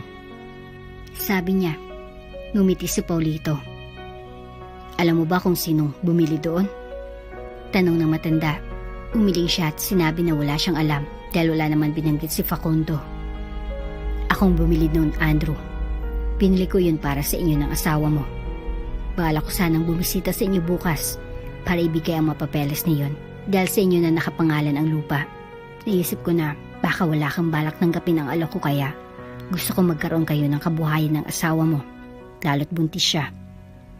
Nanlaki ang mga mata ni Andrew. Hindi niya akalain na gagawin iyon ng Lolo Paulito. Oh, bakit parang nagulat ka? Tanong ng matanda na natatawa. Hindi lang po ako makapaniwala na binili niyo iyon para sa amin. Dawa ko sa mga kasamaan ko na nawala ng trabaho. Malungkot na sabi ni Andrew. Pwede mo naman sila ulit kunin kapag nag-umpisa ka ng tamnan iyon. Maraming salamat, Lolo. Malaking tulong po iyon sa amin. Napangunahan lang po ako ng pride ko kaya hindi ko agad tinanggap ang alok ninyo. Pero napagtanto ko na kailangan ko rin tanggapin dahil maliit na lang ang kita ko at buntis pang asawa ko. Ayaw ko naman na lumaki ang anak ko na hindi ko na ibibigay ang pangangailangan niya. Magiliw na sabi ni Andrew. Hinawakan ng matanda ang kanyang kamay. Hindi mo naman ibinababa ang pride mo, Apo. Iyo ito eh. Lahat ng meron ako, ikaw magmamana. Dahil ikaw lang bukod tanging kamag-anak ko. Muling nagpasalamat si Andrew. Pagdating ng merienda, magkasalo silang kinain iyon. Nag-usap ng tungkol sa kanilang nakaraan at iba pa. Inilibot din siya ng matanda sa bahay. Sobrang ganda niyon. Dito ba kayo titira ni Maya, Apo? Tanong ni Paulito. Tumango siya. Opo. Dito na lang po. Ipapasuyo ko na lang ang lupa kay June. Isa siya sa mga kaibigan kong gusto niya maging kanang kamay ko. By next week, simulan ko ng pagpapatanim roon. Masaya ako dahil makakatulong ako sa mga kapwa kong magsasaka. Hindi lang kasi yun ang pag-aari ng lolo niya. Maging ang 4 na ektarya sa tabi niyon ang pag-aari ng isang negosyante ay binili ni Paulito. Hindi na kasi yun naasikaso ng may-ari dahil nasa ibang bansa na. Kaya ang lupang iyon ay pag-aari na niya. Napangiti si Andrew dahil yun ang simula ng pagbabago ng buhay niya. Hapon na nang magpasya si Andrew na umuwi at baka hinintay na siya ng asawa. Pagdating roon, kaagad na ibinalita ng lalaking magandang balita sa asawa. Maya, may maganda akong balita sa iyo. Sabi niya nang makitang asawa na nagluluto. Nilapitan niya si Maya at niyakap. At ano naman ang magandang balita mo? Tanong naman ni Maya at hinarap ang asawa. Yung lupa pala na ibinenta ni Don Facundo ay binili ni Lolo. At ipinangalan niya iyon sa akin. Tiyak ng future ng anak natin. At future nating dalawa. Emotional na sabi ni Andrew. Maging si Maya ay masaya rin sa magandang balita. Mabuti na lang at ikaw ang napangasawa ko. Dahil kung hindi baka habang buhay akong magiging mahirap. Biro ni Maya na kinatawa naman ni Andrew. Pinisil ni Andrew ang ilong ng asawa. Tatrabahuin ko yun para worth it ang pagbili ni Lolo sa lupa. At nasa akin ang mga papeles na nasa pangalan ko ng lupa. Bukas, pwede ko na itong simulan. Kakausapin ko pa si June para maging katuwang ko sa pamamalakad sa lupain. Sabi ni Andrew. Pinakatitigan siya ni Maya. Proud na proud ako sa iyo, mahal ko. Ngumiti lamang siya. Doon na rin tayo titira next week, pwede ba? Yun kasing gusto ni Lolo at syempre, gusto ko rin doon tumira. Sabi ni Andrew. Tumango naman si Maya. Oo naman, payag ako. Excited na sabi ni Maya. Nang gabing iyon masaya silang nagsalo ng kanilang hapunan. Dahil sa mga susunod na araw ay magbabago ng kanilang buhay. Kinabukasan, hindi na pumasok si Andrew. Nagpunta siya sa bahay ni June para kausapin na maging kanang kamay niya. Mabuti na lang at nadatnan niyang kaibigan roon. Oh, Andrew, napabisita ka? Tanong nito nang makita siya. Pinapasok naman siya ng kaibigan sa loob. Hindi ka ba pupunta sa bukid? Wala kang trabaho? Tanong niya. Napabuntong hiningang kaibigan. Walay. Tinanggal na ako ni Don Facundo. Namumroblema nga ako dahil wala akong trabaho ngayon. Baka mamaya mag-apply ako sa bayan. Nalulungkot na sabi ni June. Ngumiti siya. Hindi mo na kailangan mag-apply sa bayan, June. Ako mismo ibibigay ng trabaho sa iyo. Kilala mo ba si Don Paulito? Tanong ni Andrew. Hindi ko siya kilala, bro. Bakit? Sino ba iyon? Lolo ko siya, June. Mahabang kwento pero siyang ama ng aking amang sinado, Andres. Itinakwil si tate ni Lolo dahil nagmahal siya ng mahirap na babae. Hinanap ako ni Lolo at ngayon nagtagpo na kami. Emotional na sabi ni Andrew. Alam din kasi ni June ang kanyang nakaraan. Masaya ako para sa iyo, bro. Naghirap ka man at least ngayon, giginhawa ka na. Puno ng sinseridad na sabi ni June. Salamat, June. Iyong trabaho na sinasabi ko pala ay magiging kanang kamay kita sa lupain na binili ni Lolo. Iyong lupa na binenta ni Don Facundo. Regalo daw yun sana sa amin kung hindi kami papayag na tumira sa kanila para may lupang tataniman ako. Paliwanag ni Andrew. Si Lolo mo palang bumili niyon? Ang yaman. Si Don Paulito isa sa pinakamayaman na siyendero sa lalawigan. Pagbabalita ni June, hindi kasi siya mahilig sa balita lalo at wala naman silang TV at mas lalo sa mga dyaryo. Nasabi rin naman kasi iyon ng lolo niya kahapon na may iba pa itong lupa sa iba't ibang lupain. Kaya talagang mayaman si Don Paulito, kaya hindi siya masisisi kung bakit naging mapili ito sa magiging kasintahan ng kanyang ama. Oo nga eh, hindi ko nga akalain na lolo ko siya, na mayaman pala ang lolo ko. Aniya na natatawa. Ano ba ka na maging kanang kamay ko? Tanong niya. Malapad na napangiti si June. Oo naman, payag ako. Sino ba naman ako para tanggihan ng alok mo, di ba? Biyaya iyon. Natutuwang sabi ni June. Bukas magsisimula na tayo. Kaya huwag ka na mag-apply. Kung ayaw mong ibigay ko iyon sa iba. Biro niya. Natawa na lamang si June at nagpasalamat dahil blessing ang lumapit rito. Wala iyon, June. Naging mabuti kang kaibigan, lalo na noong nagigipit ako nandyan ka para tulungan ako. Kaya ibabalik ko lang ang kabutihan mo. Emotional niyang sabi. Tumayo na si Andrew. Aalis na muna ako, bro. Pupunta ako sa mga dati nating kasamahan na nawalan ng trabaho para sa ganun. Sa akin na sila magtatrabaho. Sabi ni Andrew. Lumabas na siya ng bahay at iniisa-isa ng mga katrabaho niya nun. Ganun na lang ang tuwang naramdaman nila dahil sa magandang balita. Hulog ka ng langit, Andrew. Ilan na rin kaming walang trabaho dahil walang ma-applyan. Emotional na sabi ni Ben. Sumang-ayon naman ang iba. Ano ba kayo? Wala iyon. Ganyan talagang tulong-tulong tayo syempre. Paano ka nagkaroon ng ganun kalupa, Drew? Tanong ni Juan. Ngumiti siya. Lolo ko si Paulito Andres. Nung isang araw nagpunta siya sa bahay at sinabi niya siya ang lolo ko. May mga ebidensya talaga. Tapos niyaya niya akong tumira sa kanila pero pinag-isipan ko muna. Hindi ko alam na siya palang bumili ng lupang binenta ni Don Facundo. Kung sakali man daw na ayaw kong tumira doon, may lupa akong magiging kabuhayan naming mag-asawa lalo at buntis si Maya. Mahaba niyang pagkukwento. Grabe, ang swerte mo, Andrew. Instant millionaire ka na. Aba, sino pa bang magmamana ng kayamanan ni Paulito kundi ikaw na apo niya? Sabi naman ni Ben. Natawa naman siya. Nagkataon lang ano, magsisimula na tayo bukas? Tumango ang mga ito at nagpasalamat dahil naalala siya ng mga ito.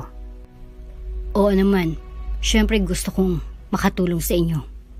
Apo man ako ni Don Paulito. Hindi magbabago na mahirap pa rin ako dahil hindi ko naman pinaghirapan ng ipapamana sa akin ni Lolo. Kaya magsisikap ako.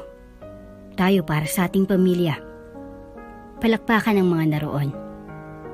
Kinabukasan din ay sinimulan na nina June at Andrew ang pagpapaganda sa lupa kasama ng 6 na tao na nakausap niya. Ang iba kasi ay may trabaho na.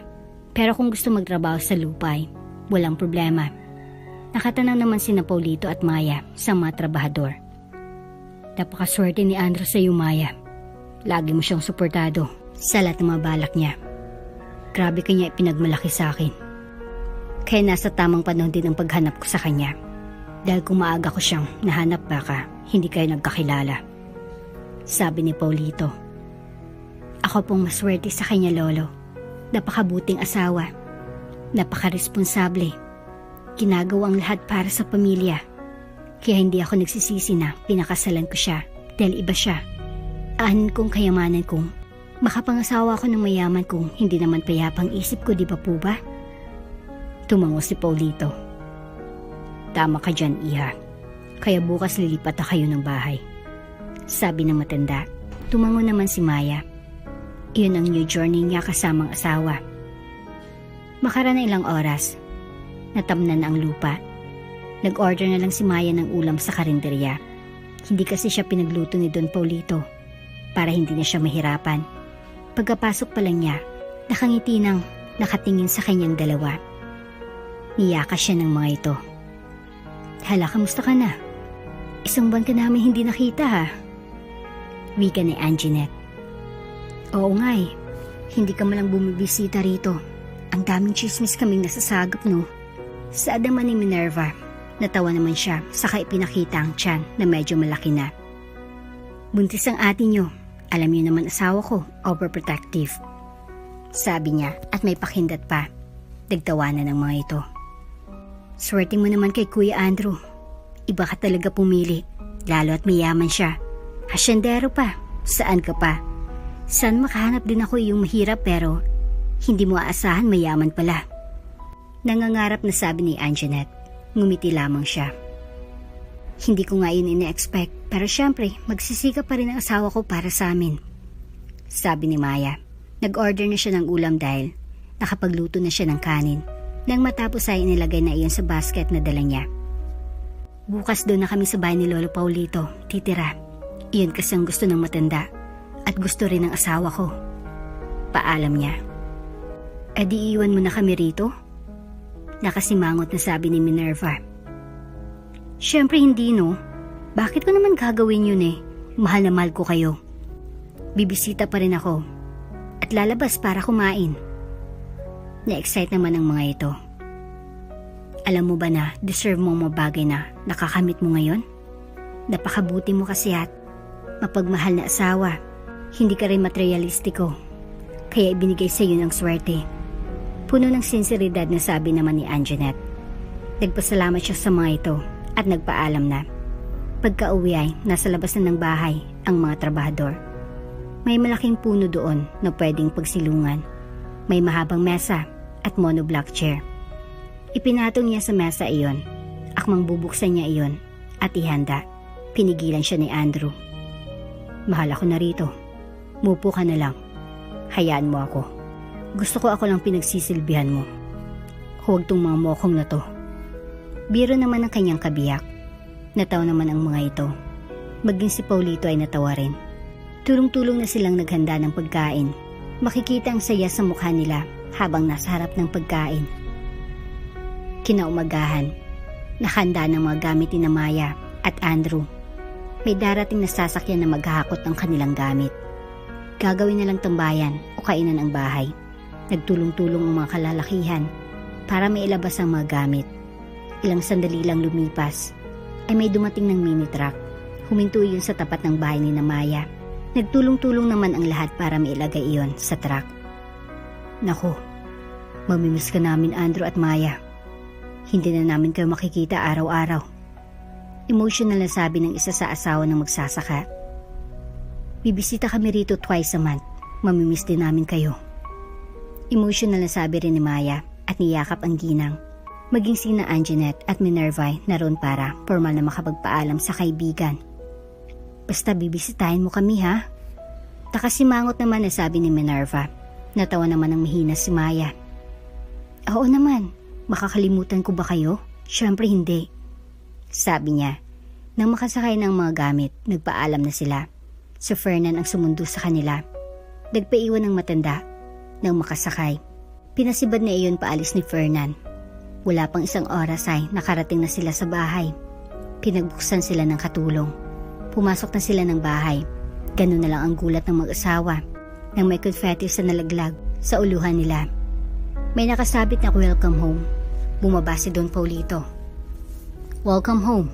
Masaya ako at narito na kayo. Hindi na magiging malungkot ang bahay dahil may dalawa nang magbibigay sigla nito. Higit sa lahat, soon, may batang tatakbo at iiyak rito. Magiling na sabi ni Don Paulito, sabay tingin sa maumbok na tiyan ni Maya. Lumapit ang mag-asawa sa matanda at nagmano rito. Maraming salamat po sa magiliw na pagtanggap sa amin, Lolo. Wala iyon, ano ka ba? May inihandang pagkain sa dining area. Tara na at kumain na. Tiyak na nagugutom na kayo, lalo at mag-12 na ng tanghali. Sabi ni Don Paulito. Bigla naman tumunog ang tiyan ni Andrew. Tawanan ang mga naroon, kasama nila si Fernan, si Ronald, na private investigator, at ang 3 bodyguard ni Paulito. Sabay-sabay na silang nagtungo roon. Halos malula si Maya sa mga nakahain. Masasarap ang mga iyon, at ngayon lang siya makakain niyon. Sabay-sabay silang dumulog sa hapagkainan. Matapos ang isang maiksing pasasalamat, kumain na sila. Mabilis na lumipas ang buwan. Naging magandang tubo ng pananim. Sobrang napakaswerte nila Andrew at Maya. Kabuwanan na rin ni Maya. Malapit na siyang manganak.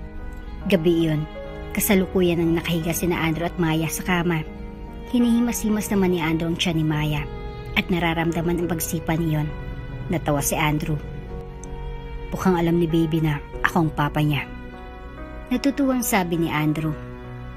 Kaya nga ano kaya pwede natin ipangalan kay baby? Tanong ni Maya. Kung lalaki, Alexis, at kung babae naman Alexa. Okay yun sa'yo? Tanong nito, kaagad siyang tumango. Andrew, pumutok ng panubigan ko. Sigaw ni Maya mula sa kusina.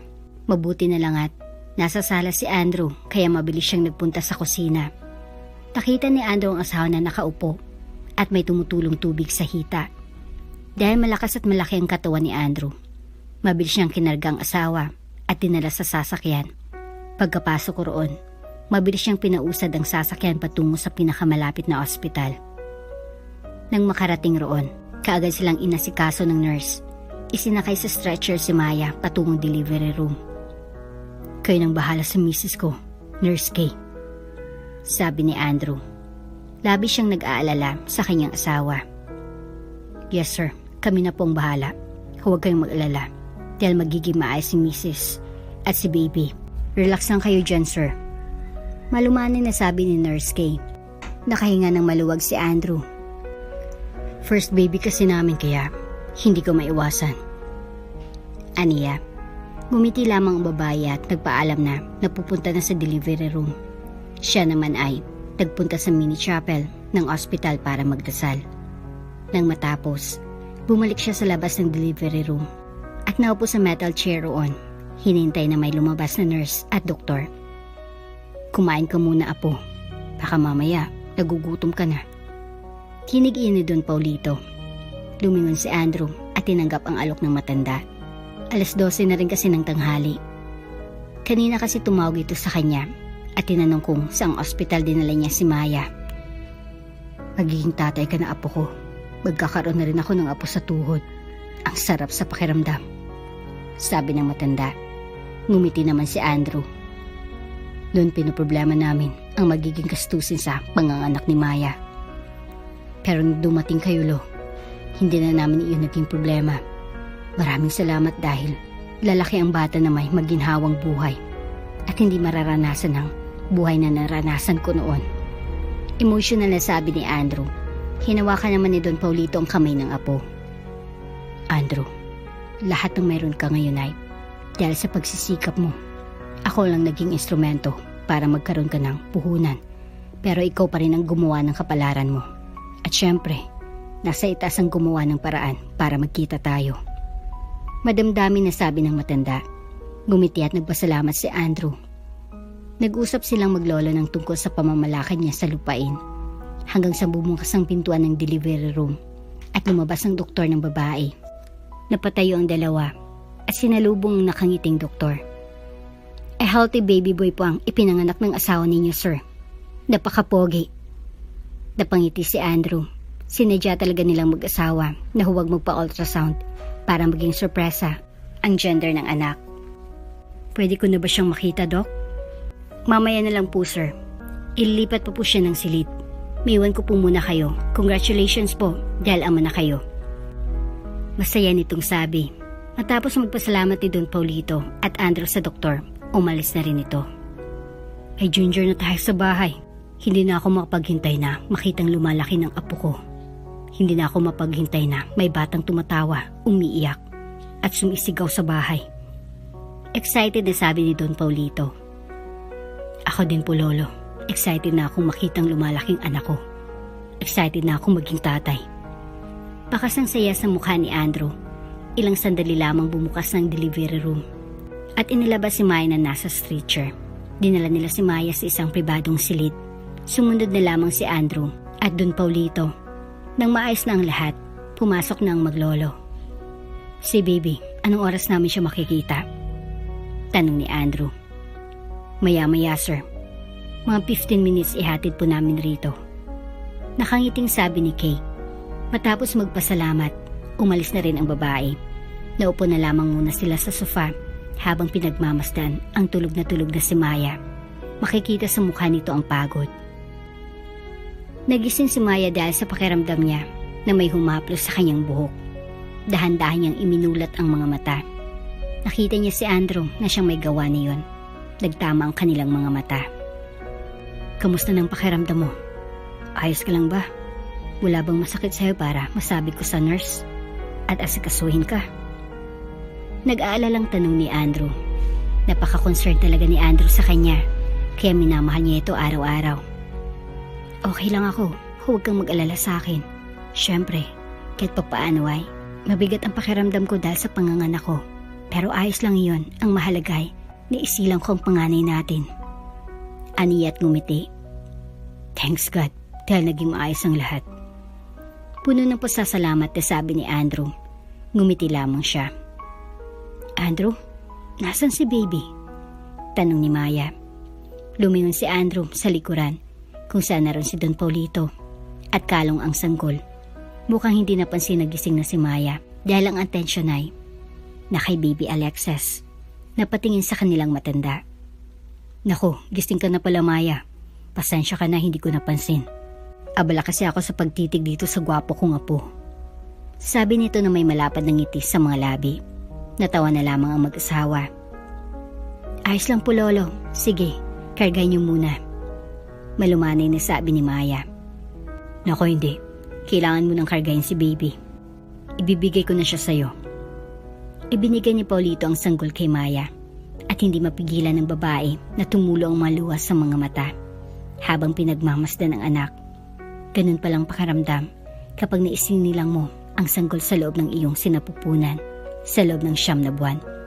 Kanina medyo ramdam niya ang sakit ng katawan pero ngayon wala na dahil nakita niya ng munting anghel nila. Sino kaya ang kamukha niya? Tanong ni Andrew. Ikaw sa ilong at ako naman sa mata at labi. Tugon naman ni Maya. Maya? I love you. Tinugon na rin iyon ni Maya. 3 buwan ang lumipas. Lumaki malusog na sanggol si Alexis. Gusto daw makita ng matrabahador ang sanggol. Kaya naman ng umagang iyon ay nagpunta ng mag-asawa sa baryo. Tanghali na nang makarating sila. Gusto din nila bisitahin ng tanim. Nang makarating roon ay halos dumugin na nila si Alexis. Tatawa-tawa lamang si Andrew. Ang gwapo naman ni Alexis, manang-mana sa magulang na maganda at pogi. Biro ni Ben. Natawa si Alexis. Oh, kita mo sang-ayon sa sinabi ko. Natatawang sabi ni Ben. Mukhang gutom na kayo. Kain-kayo muna tayo. Alok ni Margie, ang asawa ni Ben. Sumang-ayon naman ng lahat. Nagpunta na sila sa dating bahay ni Maya at Andrew. Nakain na doon ng pinakbet, paksiw at tinola. Ang sarap naman ng ulam. Mukhang marami akong makakain nito. Asawa kong nagluto eh.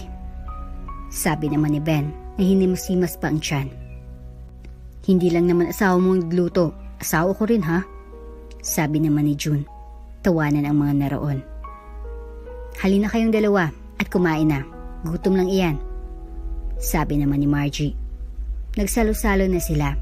Si Anna muna nag-alaga kay Alexis dahil kakain na rin si Maya. Nang matapos kumain si Maya, kinuha niya na kay Anna si Alexis. Pinagmasdan ni Maya ang mga naroon. Masasaya sila at walang inggit na makikita sa mukha nila para kay Andrew. Kundi proud sila dahil umasenso at yumaman si Andrew na patingin ang asawa sa kanya at ngumiti. Lumipas ang ilang buwan at tag-ani na naman. Magandang pagtubo ng pananim at healthy iyon. Tiyak na marami namang aanihin. Mukhang malaking kita natin ngayon, Andrew. Sabi ni June habang pinagmamasdan ng pananim. Simula na maging kanang kamay niyang kaibigan. Na-renovate na nito ang bahay at nagkaroon ng savings. Talagang labis ang pasasalamat ni June kay Andrew. Dati ay nagigipit sila pero ngayon ay labis-labis na. Patas kong trumato sa trabahador si Andrew.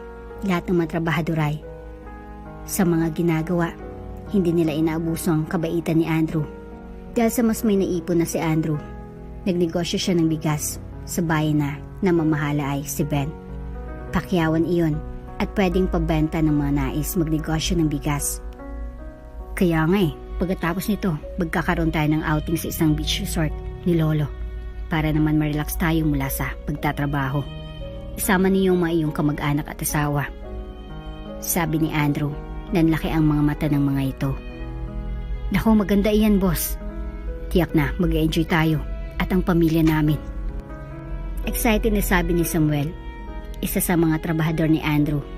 Gumiti siya. Deserve nyo iyon syempre.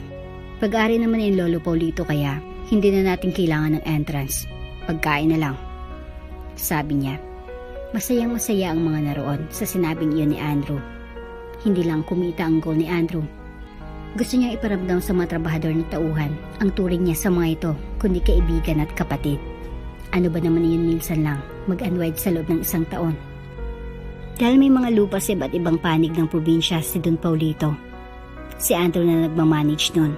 Kaya ang ginawa ni Andrew, kumuha siya ng mga taong magbubungkal niyon para gumanda ang lupa. Kaya yung mga karatig baryo na ang inatasan niya. Naku, malaking tulong po ito sa amin, Sir Andrew. Ang hirap din po kasi ng kita dahil madalang lang magkaroon ng trabaho.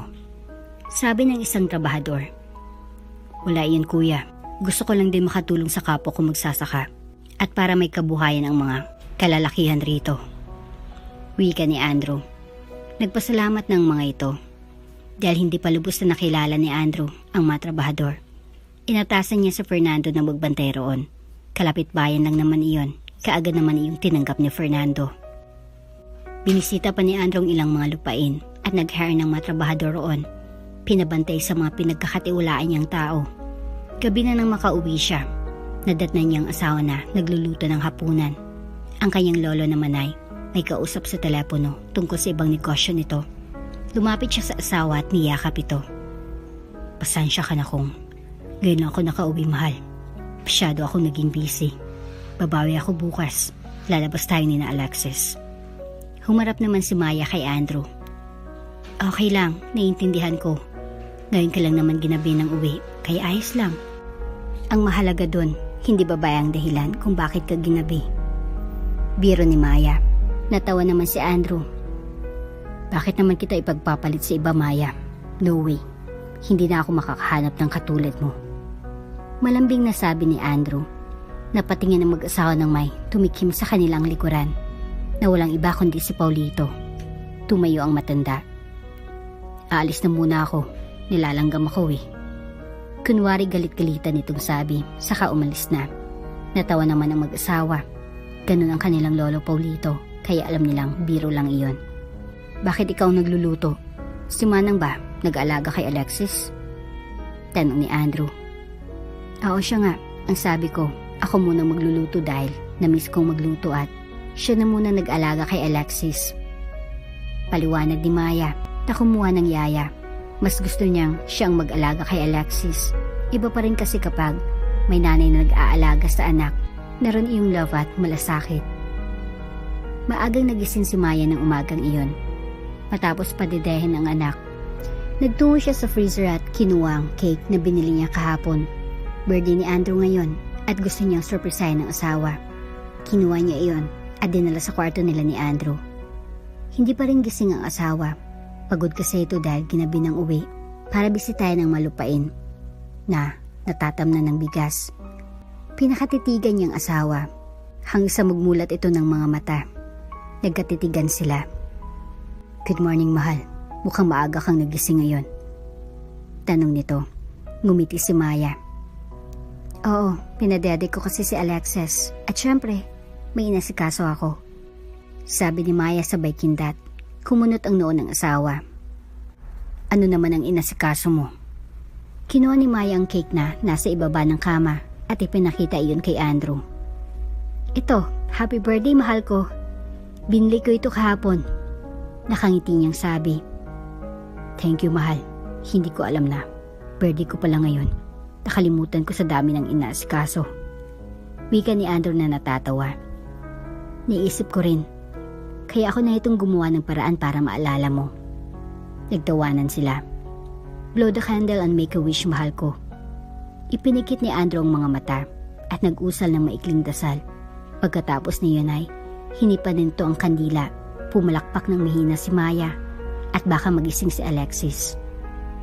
Hiling ko na sana magkaroon ka pa ng mahabang buhay, mahal ko. Na sana maging success lahat ng ginagawa mo. Mahal na mahal kita.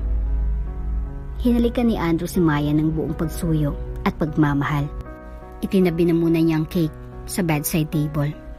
Napahiyaw na lang si Maya. Nang hilahin siya ni Andrew patungo sa kama. Buong pagsuyo siyang inangkin ng asawa. Di naman niya iyon ang buong pananabik. Thank you sa sorpresa, mahal. Puno ng sinseridad na sabi ni Andrew. Pula iyon. Bilang may bahay, obligasyon ko na paligayahin ang asawa ko. Nga pala, punta tayo sa baryo. I-celebrate natin ang karawan mo. Basiglang sabi ni Maya. Oo nga no. Baka magtampong mga iyon kapag hindi tayo pumunta roon. Pagsang-ayon naman ni Andrew. Bumangon na sila sa kama. Nagpunta si Andrew sa CR para maligo. Mamaya na siya maliligo. Kakausapin na muna niya si Paulito. Ukol sa sorpresa nila kay Andrew. Lumabas siya ng silid at nagtungo sa mini office ng matanda. Kumatok siya sa pinto at pinuksan iyon. Oh, Maya, good morning. Nandito ka ba para sa sorpresa natin kay Andrew? Tanong ni Paulito na may ngisi sa mga labi. Tumango siya. Nakaredy na po ba sila? Tanong niya. Tumango ang matanda. Oo, tumawag na ako kanina doon at ayos ng lahat. Muna na akong pumunta roon para hindi halata. Basta sabihin mo na dadaan kayo sa resort dahil naroon ako para sunduin. May kinatagpo na negosyante. Payo ng matanda. Tumango naman si Maya. Nagpaalam na siya kay Paulito na aalis na at baka hanapin siya ni Andrew. Nang makarating sa silid, nakabis na si Andrew. Niyaya na siya nitong kumain. Andrew, dadaanan daw natin si Lolo sa resort. Umalis daw kasi si Fernan kaya walang maghatid sa kanya. Dahilan ni Maya. Nasa resort siya? Ano meron doon? Tanong ni Andrew. May kinatagpo siyang negosyante. Iyon naman ang sabi niya sa akin kanina. Pagdadahilan ulit ni Maya. Tumango si Andrew at tinahak na ang daan patungo sa resort. Kasama nilang kasambahay na siyang nag-aalaga kay Alexis. Ilang minutong lumipas, huminto na si Andrew sa tapat ng resort na pag-aari ni Paulito. Lumabas ang lalaki at pinagbuksan ng asawa ng pintuan. Nagtungo na sila sa loob at napunta sa isang beach house na malapit sa dagat. Kunwari kinuha ni Mayang sangkol sa katulong. Ikaw nung kumatok, Andrew. Nandiyan si Lolo sa loob. Pakiusap ni Maya. Lumapit si Andrew sa pintuan at kumatok roon. Ilang sandali lamang ay bumukas iyon. Niyaya na ni Maya ang katulong na pumasok. Pumasok na sila sa loob. Bakit ang dilim naman? May tao ba rito? Sigaw ni Andrew. Ilang sandali lamang ay bumukas ang ilaw at narinig na nila Maya at Andrew ang malakas na pagbati ng maligayang kaarawan. Naroon ang lahat. Kumpleto sila. Napangiti na lamang si Maya. Dahil base sa nakikita niyang ekspresyon sa mukha ni Andrew, halatang masaya ito. Napaawang ang labi ni Andrew nang makita ang nasa kanyang harapan. Mga nasa 30 katao pataas iyon. Hindi niya akalain na may sorpresa pala sa kanyang mga trabahador. Naroon rin ang kanyang lolo na may malapad na ngisi sa mga labi. Tumingin si Andrew sa asawa at nakitang nakangiti ito. Alam na niya, talagang pinaghandaan ng mga ito ang sorpresang iyon. Lumapit si Paulito sa kanya. Nagustuhan mo bang sorpresa namin na po? Tanong ng matanda. Sobrang nagustuhan ko po. Maraming salamat sa inyo. Itong mga nakarang araw ay naging abala ko to the point na nakalimutan ko ng kaarawan ko. Kaya salamat dahil pinaghanda niyo ako. Emotional na sabi ni Andrew. Nilapitan niyang asawa sa kainakbayan. Lumapit si June at Ben na may 2 cake. Make a wish muna bago mo i-blow ang candle, boss. Don't worry, ngayon ka lang namin tatawagin na boss dahil boss ka ngayon. Biro ni June.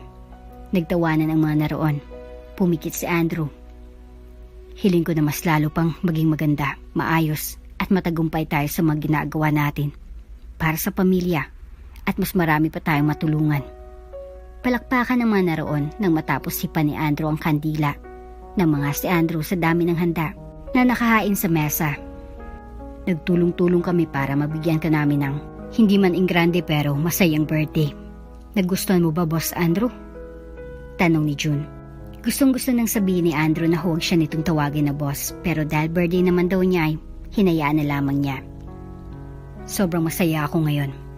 Maraming salamat sa inyo. Tara, kainan na. Anyaya niya. Kinantahan muna siya ng birthday song bago sila sabay-sabay na kumain. May nakatalaga pa talagang mesa para sa kanilang mag-asawa. Sa Alexis ay inaalagaan muna ng katulong. Isang malapad na ngiti ang gumuhit sa labi ni Andrew habang pinagmamasdan ang mga kasama na masayang nagkukwentuhan at nagtatawanan. Gusto mo bang makibanding sa kanila? Tanong ni Maya. Okay lang ba? Tanong naman ni Andrew. Tumango siya. Walang sinayang na sandali si Andrew, kaagad siyang nagpunta sa umpukan ng mga trabahador at nakipagkwentuhan. Si Maya naman ay nagpunta sa umpukan ng mga kababaihan para makipagkwentuhan. Dalian mo, may gagawin pa tayo. Sigaw ni Alexis sa kapatid na si Alexandra. Napairap na naglakad ang 15 taong gulang na babae patungo sa kapatid na nakasakay sa kotse. Sumakay na si Alexandra pagkarating roon. Kaagad naman iyon pinasiba ni Alexis pauwi ng bahay. Ano bang gagawin natin, kuya? Tanong ni Alexandra. Magluluto tayo syempre. Tutulungan naman tayo ni Manang Vicky sa pag-aasikaso. Mabuti na lang at maagang uwi natin ngayon. May time pa sila para ihanda ang sorpresa. Nagpunta ang kanilang magulang sa negosyo na iniwan ng kanilang lolo Paulito. Mamaya nga ay kakain sila sa labas para sa selebrasyon ng kanilang magulang para sa anibersaryo ng mga ito. Namatay na ang kanilang lolo Paulito. Dahil sa komplikasyon sa sakit sa puso, matagal na palang iniinda nito. Ilang minutong lumipas, nakarating na sila ng mansyon. Nang maipark na iyon ni Alexis, lumabas na sila ng sasakyan at pumasok sa loob ng bahay. Dumiretso sila sa kusina kung saan naghiwa ng gulay si Manang Vicky. Salamat Manang sa pagtulong sa amin sa pag-aasikaso sa sorpresa namin ito. Puno ng sinseridad na sabi ni Alexis. Ano ka ba? Wala iyon, Alex. Gusto ko rin mapasaya sila Maya at Andrew. Nakangiting sabi ng ginang. Kayo muna po dyan, Manang.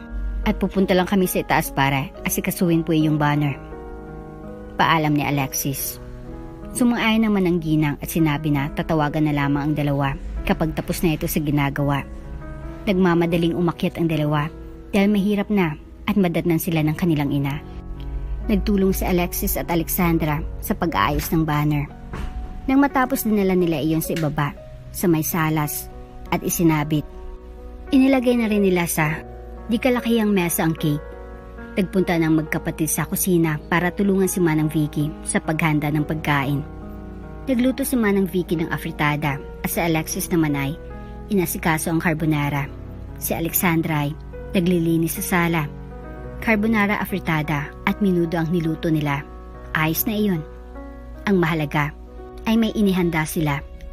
Kasunod niyon ay nanghipal sila ng lobo na isinabit sa iba't ibang parte ng salas. Wow, perfect! Bulalas ni Alexandra nang makita ang outcome ng ginawa nila.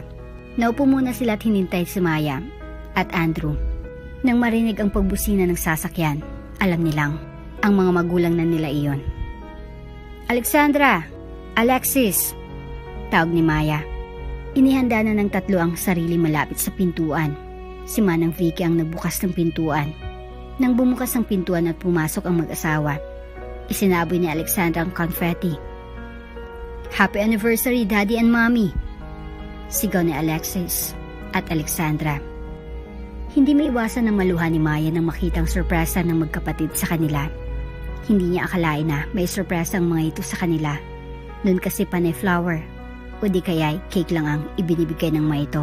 Pero ngayon, ipinaghanda pa talaga sila ng pagkain. Pinaiyak niyo si mami niyo. Naiyak pa rin na sabi ni Maya. Niyakap naman ni Alexis, Alexandra ang kanyang ina at ama at hinalikan sa pisngi. Gusto talaga namin na umiyak kayo, Mami. Siyempre sa saya at tuwa. Sabi naman ni Alexis. Inabutan ni Manang Vicky ng tissue si Maya. Salamat mga anak sa sorpresa niyong ito. Sobrang na-touch kami. Emotional naman na sabi ni Andrew. Kinuha ni Alexandra ang cake at inilapit iyon sa magulang. Blow the candle, Mommy and Daddy. Masiglang sabi ni Alexandra. Hinipa naman iyon ng dalawa. Palakpakan ng mga naroon. Gabi na, Mami at Daddy, kaya kain na tayo? Anyaya ni Alexis. Patay gutom ka talaga. Pang-aasar naman ni Alexandra sa kapatid. Medyo chubby si Alexis, pero bumagay naman iyon sa binatilyo dahil matangkad ito. Huwag kang kontrabida dyan, Sandra. Ikaw rin naman matakaw kang kumain. Pang-aasar naman ni Alexis sa kapatid. At least hindi tumataba ng sobra, hindi gaya mo. Balik asar nito. Nagtawanan ang mga naroon, sanay na magkapatid sa asaran nila. Iyon na iyong lambingan nila, pero never naman silang nag-away. Nagyaya na si Maya na kumain dahil nagugutom na daw siya. Nagkanya-kanya na sila ng sandok. Matapos kumain, nagpaalam na sina Maya at Andrew na magpapahinga dahil napagod sila sa maghapon. Nagpresenta naman ng magkapatid na sila ng maghugas ng plato. Ang sarap humiga kapag pagod ka sa maghapon, no? Kahit papaano nabawasan ng pagod dahil sa ginawang sorpresa ng magkapatid.